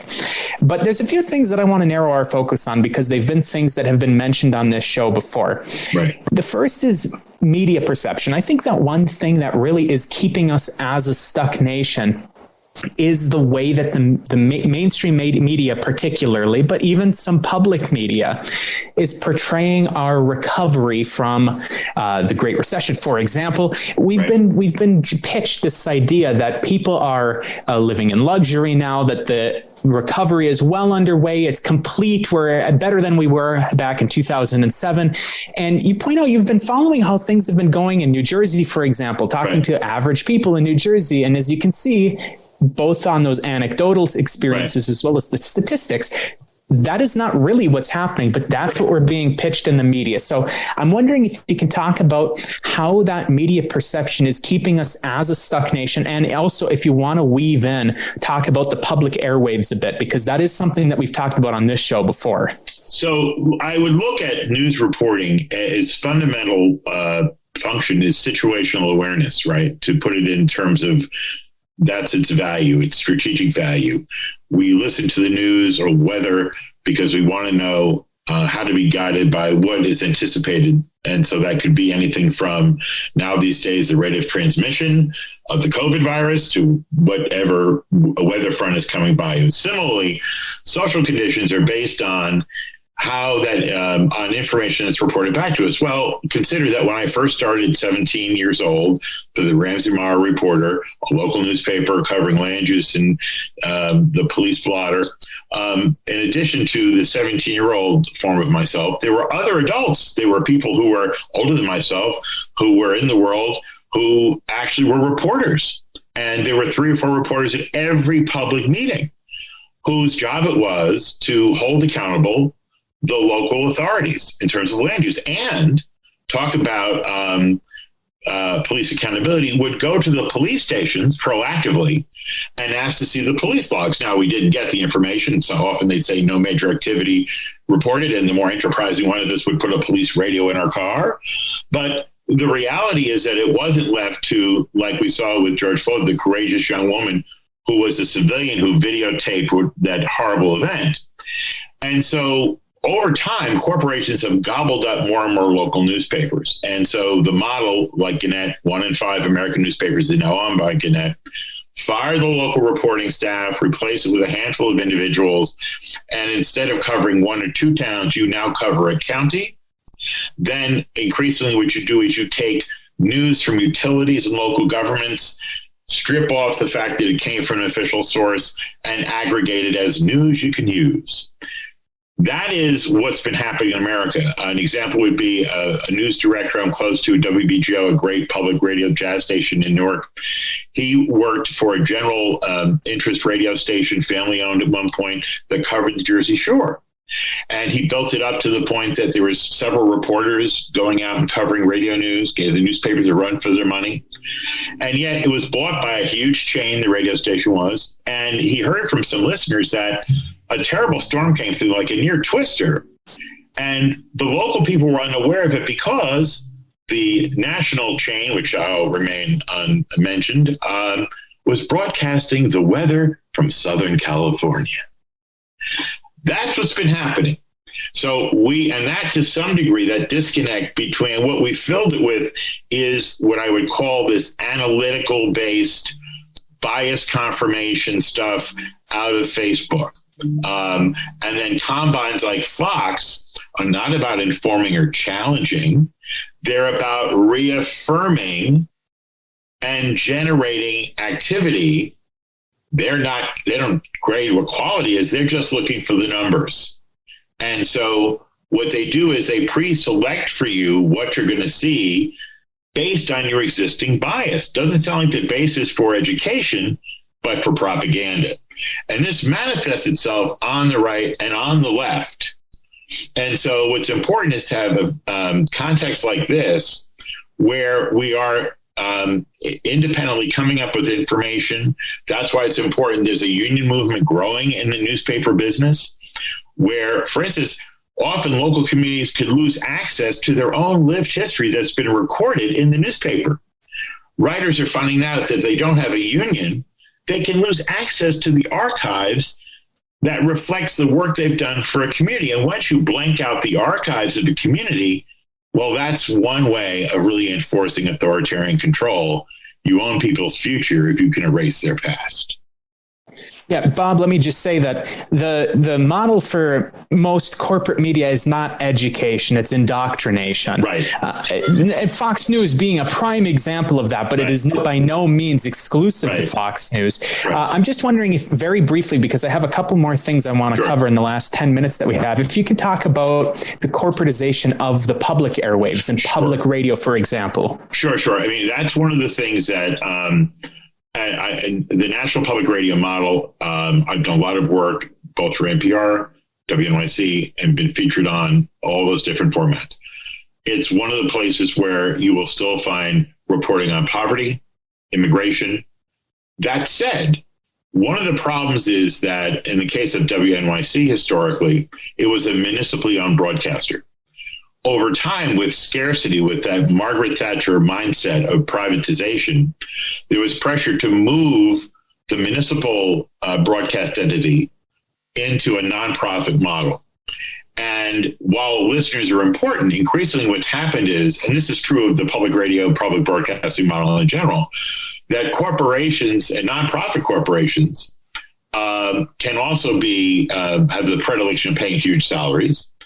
And they start reaching out towards corporations. And so around public radio had this whole problem, which they were transparent about, but only after it happened. The Sackler family was able to do a lot of image washing through buying time on public radio for what they call the halo effect. The other piece of this, and I do think that there's a course correction now. I do think that Purdue Pharma thing, because it produced such devastation in terms of the number of lives lost and a lot of the litigation, I do think that there's now an awareness where listeners now are pushing back, and people need to know that there's usually in a public radio station a listener advisory board.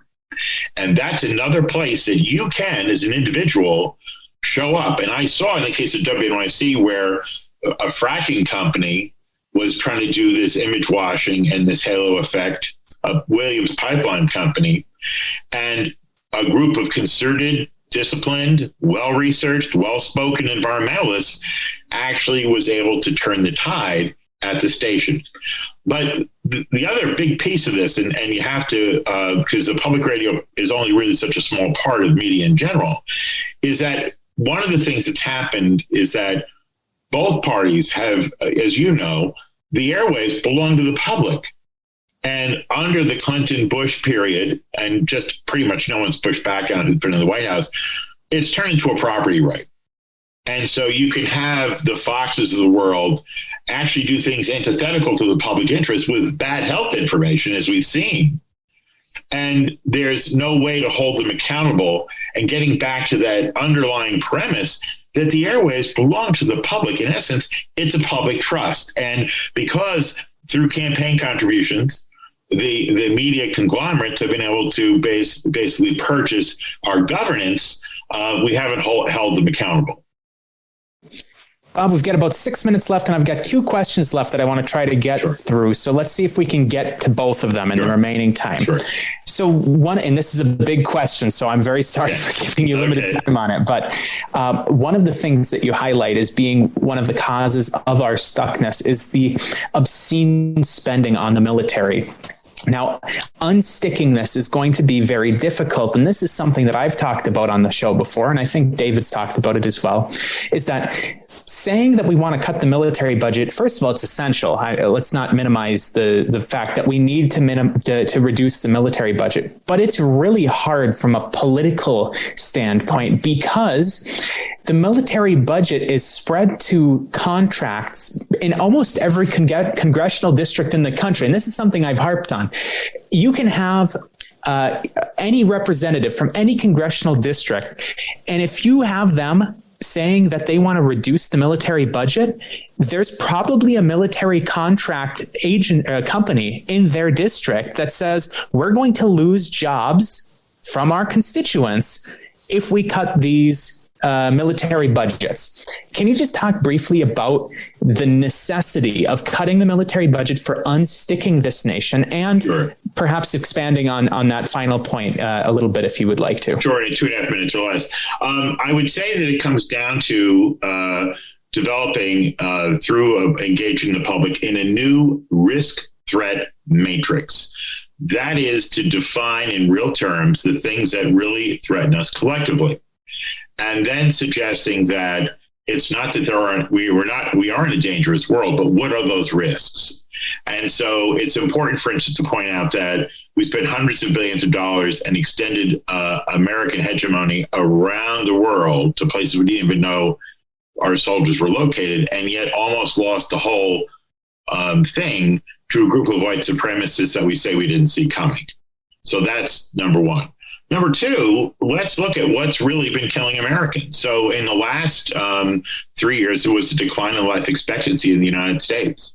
Last time that happened was leading up to the last great death event in 1918 in the Spanish flu, where ironically, a Democratic president from New Jersey, Woodrow Wilson, another white supremacist, really true, he suppressed information about the infectious disease as well, because nothing kills a troop welcoming party as telling people that your troops coming to their country are infected. And so what I would suggest is that our country has had a chronic illness that we've accepted as just, and to this day, for instance, do you know that there is no national requirement that every town have an emergency medical service? To this very day, it's a patchwork, can be voluntary in some places, minimum wage in other places, highly trained and well compensated. So what I'd suggest is that we look, for instance, at things like climate change, where we are seeing imminent already conditions on coastal areas and inland areas where we've been prone to flooding. I explain to people, yes, these are threats to national defense and that require a shift in investment. Bob, I'm going to ask a very provocative question to close this out, just for fun. So if you don't want to go too deep into it, don't worry about that. But in my mind, one of the things that's really been keeping this country, by this country, I mean the United States, I'm not there right now, but one of the things that's been keeping the United States as a stuck country is the fact that there is no accountability of former officials. We almost never see former officials, regardless of what they've done, whether it's something egregious like, sexual harassment. Cuomo's in the news today with this new probe that's come out, or whether it's things like money laundering, or we almost never see these public officials having any sort of accountability that they're facing. People that have gained $100 million in office, which as a public official, do you, in your mind, and again, feel free to, tiptoe around this if you don't want to be and the clock is on my side. Yes, exactly. That was why I was saving it for the end. Right. What do you think about that? Do you think that we need to have significantly more harsh accountability measures for former public officials in order to kind of push us out of this stuck moment? I would, yes, I would believe that we should at least, I did a piece when, being from New Jersey, New York as a reporter, I've had ample opportunity to write about corruption cases. And one of the things I've come to understand is that we look at political power here more in a feudal sense, that if you surrender power, that's punishment enough. How often have we heard, well, he's paid a high enough price, he lost his job as governor, you fill in the blank. And yet it does create, like, I think Mike Taibbi gets through some of this about this two-track accountability, how white collar criminals who destroy entire neighborhoods with a balance sheet are lauded, right? Or even they're considered philanthropists, and we ask them what we should do with our future, while people that may steal a loaf of bread or jump over a turnstile because they can't afford the mass transit fare, which usually, by the way, is the debt service that goes to Wall Street. And so I do believe that there does need to be this kind of common sense standard, and that offenses committed in public office, that should be perceived as an aggravating factor, much like the possession of a gun when one is convicted for a felony, because you've weaponized public trust. No, absolutely. We're out of time. Liz, I just encourage you, this is my pitch, a little bit self-serving here, but we've been talking about the stuckness of the United States. And one of the things that you point to is the necessity for organized labor to, again, have power. We recently did an episode of the Guerrilla History podcast that I co-host with Professor Adnan Hussein and Brett O'Shea of Revolutionary Left Radio, with Professor Emmanuel Ness, on his new book, Organizing Insurgency, Workers' Movements in the Global South, which is an absolutely fantastic book. And listeners, if you're interested in workers' movements, you really should listen to that interview. It's like just over 2 hours long. So if you don't want to pick up the book out of the blue without having an idea of what you're getting into, it's a good starting point, and will give you an idea of some things that haven't quite worked and some things that actually are pretty promising. So that's my pitch for that. Look up that episode, which came out maybe 3 weeks ago, Guerrilla History podcast with Emmanuel Ness, Organizing Insurgency. So we're out of time. My guest again was Bob Henley, author of the new book, Stuck Nation: Can the United States Change Course on Our History of Choosing Profits Over People? That book is available from Democracy at Work. Bob, tell the listeners how they can find you on Twitter very briefly. Sure. Well, at Stuck Nation, because evidently we still are. I mean, this vaccination conundrum, I think, makes the point. Exactly. And I would love to carry on the conversation, but like I said, we're out of time. So David, we'll turn it back over to you.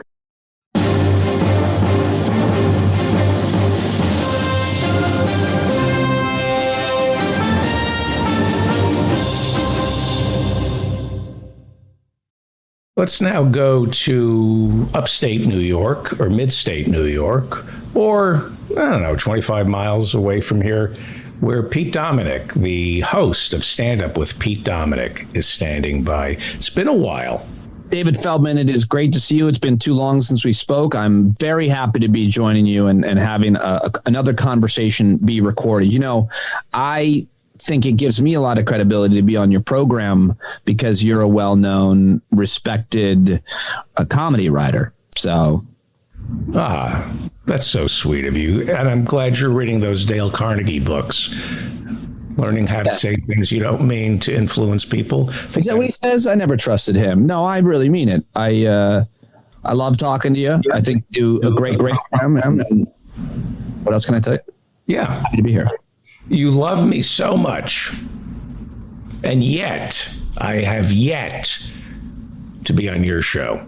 That's a good point. And if you're available tomorrow, I'm in desperate need of a guest. I will come on your show tomorrow and try to drive listeners away. That's fine with me. That's fine with me. Let's go. You name the time, and I will accommodate it for. I would give anything to come on your show and push people away. No, I'll do your show tomorrow. I would love to. Done. What time? And pretty much I have 2 people booked right now, but I don't know what time they are yet. So you can say your time and take it. Okay. Who else is on the show? I'm interviewing a guy named David Feldman. He's a David Feldman. That's you. And then I'm interviewing a guy named David Campbell, who is an Australian. He's the anchor of the Today Show in Australia. And he's a pretty talented, very talented musician. And he happens to be my closest friend in the world. So he's a pretty big deal there. But more importantly, he's like been a profound daily force because he and I talk every single day going on 2 years.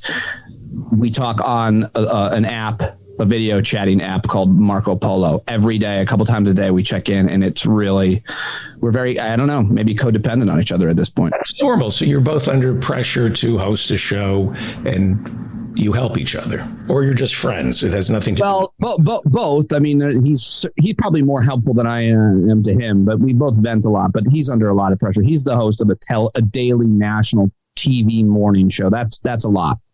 Right. I host a podcast called Stand Up with Pete Dominic, which is daily, and everybody should listen. Everybody should listen to your show. It's fantastic, except for tomorrow when I'm going to be your guest, and you're taking a vacation. You'll be my guest during the vacation, and because I'll post it next week. So yeah, I'm going away next week for the first time in 2 years. My wife is teaching yoga at a resort in Cancun, and so it's like a very cheap vacation. And I've been working to build this podcast for 2 years since SiriusXM kicked me out to the curb or didn't renew my contract. And so it's been hard. I've had a hard time taking time off. I'm not sure that's an interesting thing to discuss, but I'm very interested in that. First of all, how many years were you with Sirius? I was there in total 14 years, but like having that's amazing. Nobody does years. Nobody. Right. So yeah, when I was complaining about how hard it was and how shocking and difficult it was to lose that gig to a comedian named Russ Maneve. And Russ started laughing at me. He goes, "You had a 14-year gig. I don't feel bad for you."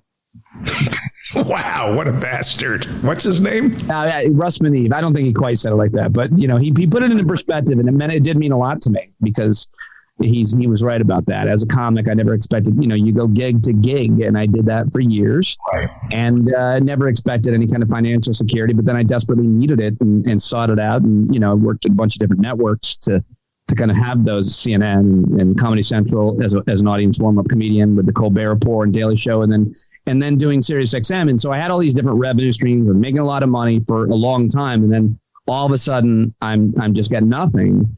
And I'm really proud of where I'm at now. 2 years ago, I was terrified, shaking with anxiety. I thought I had Parkinson's, cancer, and MS at the same time.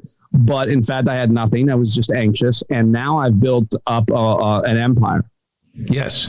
7 years. I think in the Old Testament, we're taught to view life in 7-year cycles. Is that right? I don't know anything about that. So I think it's 7 years, and then you have a jubilee where you forgive all debts. I think it's 7 years, maybe 6.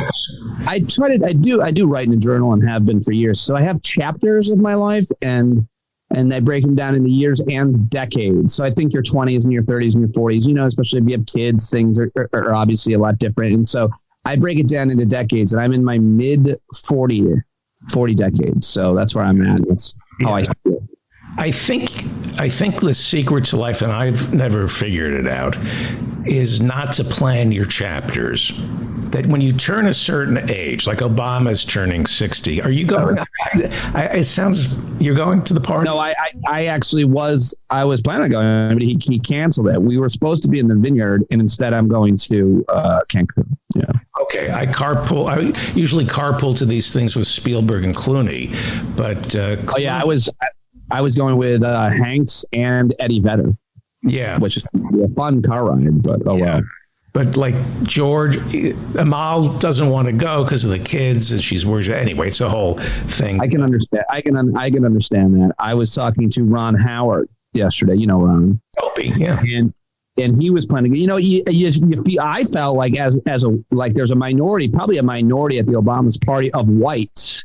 So I felt like as a white, it felt like I was even more elite. But Yeah, we can do it. It's over now. He's just bringing it, and so now it's left for the rest of us invitees to kind of wonder who did make the cut for a smaller party. Obviously, Oprah, probably Prince Harry, but you and I are out on the curb, and I might.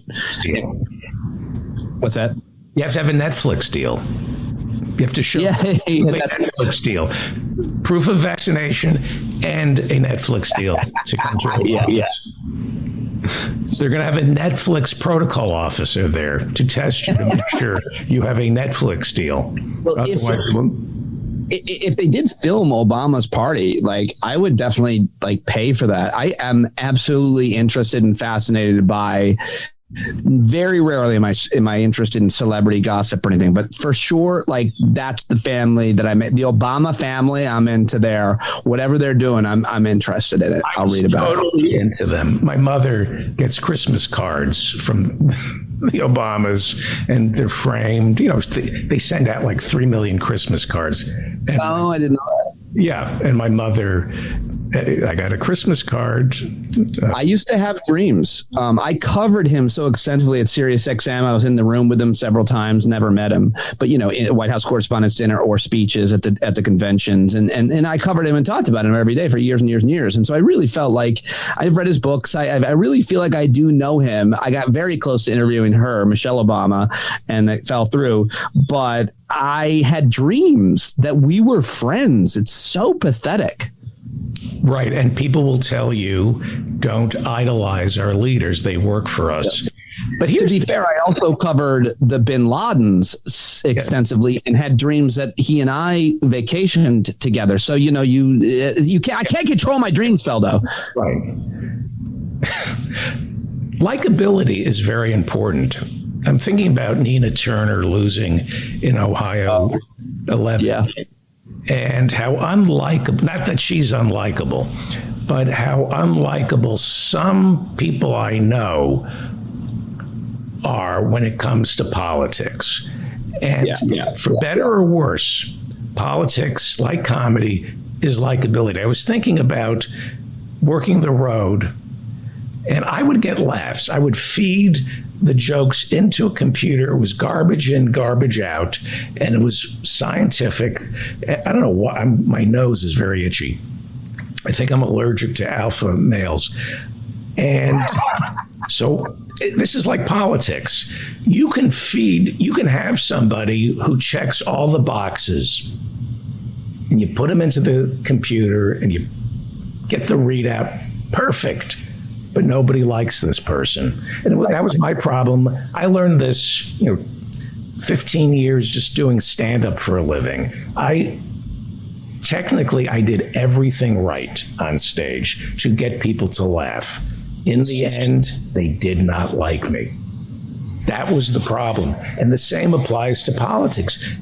Just because you're right on the issues and the computer printout, you check all the boxes. If the American people don't like you, they are not going to vote for you. I voted for Lindsey Boylan, who was running for Manhattan Bureau President. She was on my show last summer, and I didn't like her. I found her. She was not nice to me. You can play it back. I accidentally used the term. I referred to somebody as being crazy. And she goes, I suffer from mental illness. How dare you? And then she took to Twitter. And she said, I'm so sick of old white men. It was like crazy. But I voted for her anyway because she accused Andrew Cuomo of sexually harassing her. She's very brave and outspoken. And I voted for her because she checked all the boxes. But I didn't like her. Because she was really rude to me. But I voted for her anyway. But most people in my position who were treated unfairly by her, and on Twitter, I mean, she called me an old white man who is insensitive to the needs of the mentally ill. When I suffer from mental illness, I accidentally used the term crazy. And she decided to terminate me. But I voted for her anyway. But she didn't win. You got to be Got to be likable. Everybody, this isn't a man-woman thing. I'm not saying smile. I'm saying if you want to win, you got to be likable. I think it's a really good analogy to make between comedy and politicians, and it's true of you're selling yourself in both situations, and you want people to like you in both situations. And you said the American people, but I mean, it's true of town clerk, it's true of board of education. You have to make people like you. So the ideal candidate is someone who's qualified for this job, for any job. It's true of any job. And on paper, their resume looks great, and then when you talk to them, they sound great. I've always been someone who can win the interview and the performance regardless of my resume. And I think a good example of this is for years at CNN and then at MSNBC, and still, I would go on these major networks and I would be a commentator on some really, really difficult issues, tough to understand financial things like credit default swaps. I would be on commenting about credit default swaps. Do I have a background in finance? No. Do I have a bachelor's degree? No. Do I even understand how my banking app works? I do not. But I could interview an expert on it, be really prepared for a 2 to 3 minute segment, and most importantly, be likable on it. Better than the guy who's an actual expert. I'd interview him, and then I'd be the one that'd be the spokesman for the issue on TV. So I think it matters for everything from dating to comedy to winning over an audience. What's interesting in your situation is that she actually publicly insulted you, and you still supported her, which I think says a lot about you. Well, she publicly insulted me. I did nothing wrong. I accidentally referred to somebody. I was talking about the cahoots. I understand that. And in being someone who suffers from mental illness doesn't obviously vindicate you or justify you calling someone crazy. You're a monster for saying that. But also, you love to be hit. That's true. I just want to clear something up. She took down Andrew Cuomo. That's one of the reasons I voted for her, even though I found her to be insufferably rude. And the thing, I got to say, I just had this thought about Cuomo. I haven't shared anywhere, and I want to bounce it off you. I've always had a very hard time with someone who could look at Donald Trump and support them because he's such a terrible guy. But a lot of people would say, I hate him, but he's doing what's in my best interest on taxes or abortion or judges or whatever. I do feel like every liberal Democratic supporter of Andrew Cuomo, anybody who's still supporting him, a surprisingly amount of liberal Democrats are still supporting him. He lost conservatives in New York State a long time ago, but they don't matter. There's not enough of them. But I'm from those areas and live in one of those areas where the conservative New Yorkers hate him. However, those liberal Democrats that are still okay with Cuomo because he did a good job on this or on that, or they think he's whatever they think, they're no better than the Trump supporters they're disgusted with. If a man behaves this way, it doesn't matter what he did for your schools or your taxes or your property or your gun laws or it doesn't matter. This is not one of those, you let the perfect be the enemy of the good. This guy's a shitty person. And if you support him, that says more about you being selfish than it does. That's my thought. What do you think? Is that a fair comparison? I think it's fair. I think if you're going to be a horrible person, you better do a lot more than what Andrew. Is he a horrible person? Is Andrew Cuomo? How do you quantify that? He's the son of Mario Cuomo. So that doesn't make someone horrible. I mean, you know Phil Hitler. He's a good guy. Schicklgruber. He went back to the original name. He didn't trade on his father's success. No, if you're gonna run in the shadow of your beloved father, Mario Cuomo, who is really overrated, nevertheless, he didn't make it on his own. He was brought in. He's like George W. Bush. He came in and was the hitman for Mario when Mario was gone. He was the muscle. Yep, for sure. He was the hitman, and he's like every son who inherits the father's business, an immense sense of entitlement and fear that people are going to find out how inadequate he is. So you become a bully. That's the sons who take over their father's business tend to be bullies because they know deep in their heart that if they had to actually work for this, they would be passed over. That's a very interesting theory, and I'm sure there are theory. It's true. Well, I'm sure there are examples where the son ran the business better, more fair than the dad did, or something like that. But I think there's probably a lot of truth to that. Anybody who has, it was very rich to listen to Meghan McCain complaining this week or criticizing the Cuomo family for their nepotism. It's like nepotism is something that you should be really concerned with and try to, it's not your fault that you're born into this family, but you should be conscious of the fact that your last name is, Cuomo or McCain, and you should try to separate. I think that like Beau Biden did a good job at establishing himself outside of that. It wasn't his fault that his dad was Joe Biden. He tried to make that family better. He tried to be better than Joe Biden. I think Hunter Biden, had a similar struggle with that. It's not his fault. So I find that interesting, no matter who you are, even if it's someone in your town. Your dad owned the lumber mill and now you're running it. Well, what does that mean for you? What kind of guy are you? What did you learn? Did you earn it? Did you actually cut the wood? Did you do the work? Or did you just take the name and the business and everything that came with it? And Andrew Cuomo, like George W. Bush, vowed that he wasn't going to make the same mistakes his father made. So he's going to be more cutthroat, more determined. So Andrew Cuomo, like George W. Bush, surpassed the father. Yep. Getting reelected. Andrew got reelected more times than his father. And of course, George W. Bush got reelected and his father didn't. The price that they paid was immense. I had a relationship with Chris Cuomo. We worked together at SiriusXM, shared a studio, and he's also a really tough guy. Very, very smart, very funny. He knows how to use humor. Like he has a skill set, and he also, it did a lot of the work. He does a really good job in many ways. I mean, you can, he's playing the cable news game. We can criticize all of that, but as far as a player in that game, he's a pretty good player. I don't watch it or wouldn't practice myself that way, but the whole family is, they're all these tough Italian guys. And someone, for me, it's hard because I come from an Italian family. My wife is Sicilian. I've been to Sicily many times. I speak the language. And I hate all those stereotypes about people. I hate them.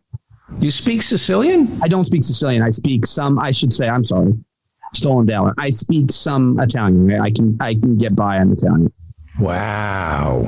And I'm Italian, and I hate all those stereotypes of these tough guy stereotypes and obviously the kind of the corruption that a lot of people think comes along with Italian businessmen or politicians. Like, I hate all that shit. And let me ask you, they embody that a little bit too much. I had a big argument on this show about a year ago, and I said that comedy writing rooms make fun of Italians, that it has become okay. The only group of people that you can legally make fun of these days is Italian men.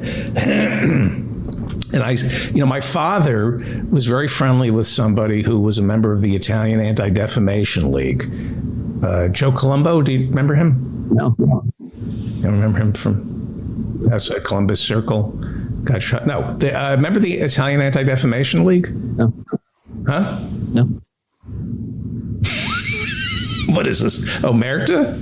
No, I mean, I don't know what that is. You want me to fucking lie and tell you I know what something is that I don't know what it is? I don't know what it is. The Italian Anti-Defamation League? Do you remember if you say it one more time, it'll make me feel that much more insecure that I don't know what this thing is. Like, you've said 3 times you don't know who C-3PO is. No, I never saw the movie. I did see that movie, but that was a parallel example of what you're doing to me. You're drilling me into the ground and making me feel lesser than for not knowing this organization. Is it like the Jewish Anti-Defamation League? They don't be mean to. Don't be. Yes. Okay, well, now I know from context what it is, but honest to God, I'm not a member. Oh, okay. And so I don't think they're still around. It was set up by Joseph Colombo, who was the leader of the Colombo family, and he was trying to... The mafia boss? The mafia boss wanted to put it into the stereotype that all Italians were in the mafia. And then he had a big rally at Columbus Circle, I don't know, in the 70s. And it was He was shot. He later died from it. A Taxi Driver is based sort of on that scenario. Well, I mean, were you getting at a question because I have something to say? Yeah. Well, let me just give you some interesting information. If you go back and watch Taxi Driver, Leonard Harris plays the politician where the assassination attempt is. That is a kind of. Scorsese took that from Columbo's, the assassination of Columbo at Columbus Circle for the Italian Anti-Defamation League. And there was a time when, like, Alka-Seltzer would do a commercial like, Mamma mia, that's a spicy meatball. And Italians, and rightfully so, found it offensive and they wanted it taken down. I have noticed that it's okay to make fun of Italians, and I don't approve of it. I mean, I don't care at all. I make fun of Italians a lot. Like I don't notice that. Yeah, I don't really like a lot of them myself. I mean, I come from an Italian family. My wife is as Italian as they come. I love a lot of things about the culture. I really do. I love visiting there. I've been there many times, but there's a lot of bad stuff too. And these stereotypes that have been created about Italians, a lot of them aren't great. And so a lot of, like my wife's aunt, who she's very close with, was the deputy mayor of a town, a city in Sicily. And so she's a good person fighting corruption. And so I hear from her interpretation of corruption and organized crime in Sicily. And so I'm related to a woman who's fighting corruption. And so I hate corruption and I hate the mafia, and because they give a bad name to Italians and even more specifically Sicilians. So, but I'm also not going to lead the fight to try to reclaim the good name of the Italian ethnicity and all that. Like, I don't really care. I don't think we're struggling or we're discriminated against so much, or that our opportunities are limited because of our Italian ethnic heritage. I think that counts now as one of the good ones. One of the, real Americans, I think, are Italians. Boy, are you wrong. I just figured I'd say that. Hey, before we go. Well, there's no more of a real American than maybe like like a WASP, or like, what's the most quintessential, quote, real white American? Because of course they're white, real Americans. So well, I think real Americans are First Peoples. No. And by that I mean the Puritans. Yes. I'm joking. It was a joke. Hey, you're going on vacation. How long is the vacation? 1 week at a resort, and I was struggling. Someone gave me this. I'll never forget hearing this, that you got to take a 2-week vacation, because the first week is just learning how to relax and get away from your normal day-to-day life, as well as figure out, this place that you're at and the things that you want to do and where you want to be. And that always stuck with me, because, I'd love to have a 2-week vacation. This is just a 1-week vacation. And so I'm trying to go into it more well planned out than ever before. And my big thing, Feldman, is to stay away from screens as much as humanly possible. News, social media, and even cameras. My family probably won't. I'll let them take the pictures. I usually take the pictures on vacation. I'll use their phones. So I'm bringing pens and paper and books. And I really want to try to get away from screens and see what that does to my entire existence. What are you going to do if Trump holds a rally and he walks on stage and vomits? Just throws up. Well, obviously, then if that's the case, I will. If that's the case, I imagine the world would freeze waiting for my tweet. Yes. A well-deserved vacation. A vacation is an act of faith. The Sabbath is an act of faith. It's saying to God, let me tell you, let me sanction. I love the Sabbath idea. I like it a lot. Bless your vacation, okay? Thank you. The idea of sacrificing on the altar meat is to say to God, this goes back to the pagans, God, I am sacrificing this oxen. I know it could feed us for a year, but I'm sacrificing this oxen to you to show proof of my faith in you. I know that you will give and give and give. So I could feed myself with this oxen, but instead I will sacrifice it for you. And then, depending on what religion you belong to, I think in the old temple, the priests, the Jewish priests, they were called priests back then, would eat the sacrificed animal. Hey, let's not waste here. I mean, I believe in God, but there's no, let's not waste here. It's a good cut of meat.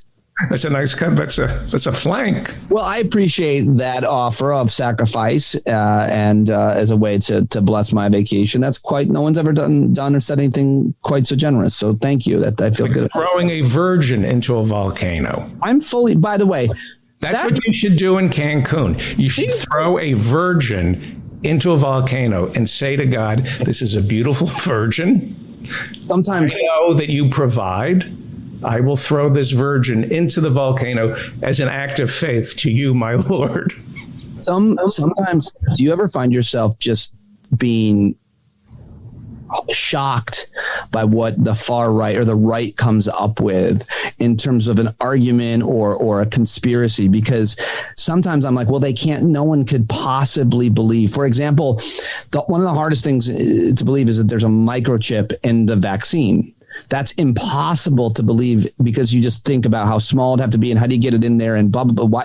And I think that a Republican running today could say, listen, we want to sacrifice more virgins in volcanoes. We think that's going to make America better. And I think that they would, if Trump said it, it would garner a certain percentage of support. Okay. Before you go, I just came up with a TikTok video that somebody needs to make. Let's go. Can you make a spoon stick to your cranium? You ever see people who can do that? Yeah. Somebody should do a TikTok video and send it to us of their saying, I just got the vaccine and I'm magnetic now. Tenpenny, Dr. Tenpenny. Yes, I remember. Somebody should make a TikTok video and with the spoon sticking to their forehead going, look at this, I'm magnetic now. Hey, I saw something on TikTok. That was so funny. What? I love TikTok. I do too. I'm addicted to it. There's nothing more addictive. It was a 16-year-old kid, and he was visiting his grandfather, and he says, Grandpa, spell IHOP. You know, the pancake house. Now imagine doing this like a 70-year-old man. Grandpa, spell IHOP, and then after you spell it, say Ness. IHOP Ness.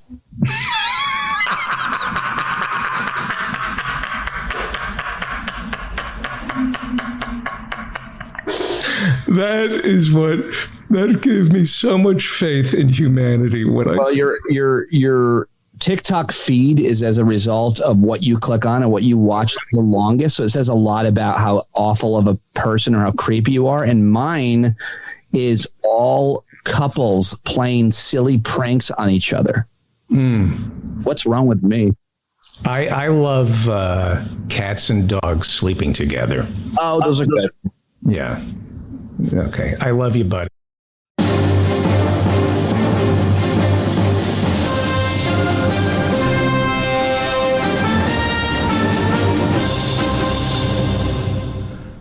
Welcome back. Are we here? No, we're not. We're not. Oh, it's one of those days. It's one of those days. Oh, come on. You can do it, Feldman. Oh, come on. Camera. Yeah, you can do it. Okay, sorry. Oh, there you are. Hello. There I am. I'm having a rough day today. Welcome back to the David Feldman Show, davidfeldmanshow.com. That was a pre-tape with Pete Dominic, and I'll be on his show. I was going to say, how did he get the subtitles on there already? We're adding... So it's a pre-tape. That explains it. By the way, sorry to keep you waiting. We're running 15 minutes behind. We're going to go, if it's okay with Dr. Hirschenfeld, we'll go till 1:15. Is that okay? Can you spare an extra? My rates go up by 50%. Okay. Time and a half. In August, I mean, I am honored to be speaking to a Freudian psychoanalyst and his son in August. This is. Can I be a little picky here? Yes, sir. So it's either this ox or these oxen. Oh. Okay. Fact check me before we start, Dr. Hirschenfeld, because I want to talk about memory. I want to talk about Andrew Cuomo. I want to talk about last week. I thought it was a breakthrough. Go ahead. We saved the relationship. Yes, we did. Dad, can you get your mic up? Is there a way to get a little more volume? I feel like you're muffled. I want to hear. Interesting choice of words, Dr. Hirschenfeld. He said, "Can you get your mic up?" Yes. What would? Don't worry about it. Just keep. No, I talking, find that curious that you said, "Dad, can you get your mic up?" And I just find that choice of words telling. Yes, John Ross and I had a fight in front of you. I rewatched it. It looked real. It was real. Yeah. Yeah. It wouldn't have happened between me and you or me and Ethan because I haven't known you for 40 years. But I've known John. Explain that, please. How about love and hate are very close to each other? How about Sylvester Stallone and Apollo Creed? Those guys didn't know each other very long, and they really almost killed each other. Yes. So, but they started out hating each other. Right. Then they became lovers. Right. Hey, stop that. Oh, God. No, it's dog. You're dyslexic. It's oh, God. Oh, dog. Okay, I'll be right back. A couple quick questions, some fact checking. Yes. If you get into a fist fight, like Apollo Creed and Rocky, after a fist fight, it is not uncommon for men to become friendly after a barroom brawl, right? That's correct. Yes. Wait, I don't know anything about that. You can have a brawl and then get friendly with the guy? Yeah. Yeah. Wow. And then you buy each other drinks and. Yeah. Well, because I'm not saying it's homoerotic. I'm saying everything is homoerotic. That's just part of the bigger picture. No. I think that if you throw a punch, you must care deeply about this other person. Well, it's an intimate act. I'll give you that. And I got in many fights as a kid, and a number of them ended up in a good friendship.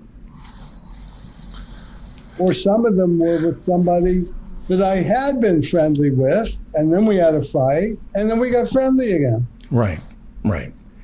Andrew Cuomo said to a state trooper who he was toying with, "I like a woman who can feel pain." That was one of the items that came out. Andrew Cuomo was hitting on a state trooper, a female state trooper. There's another story where he removed from below her breast a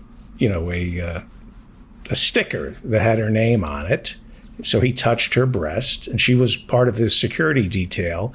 And then he walked over to her husband and gave him the sticker and said, "She's probably going to need this." That's pretty obvious what he's doing, right? What he's doing is getting totally insanely carried away by his perceived power. And he does not have an internal governor. And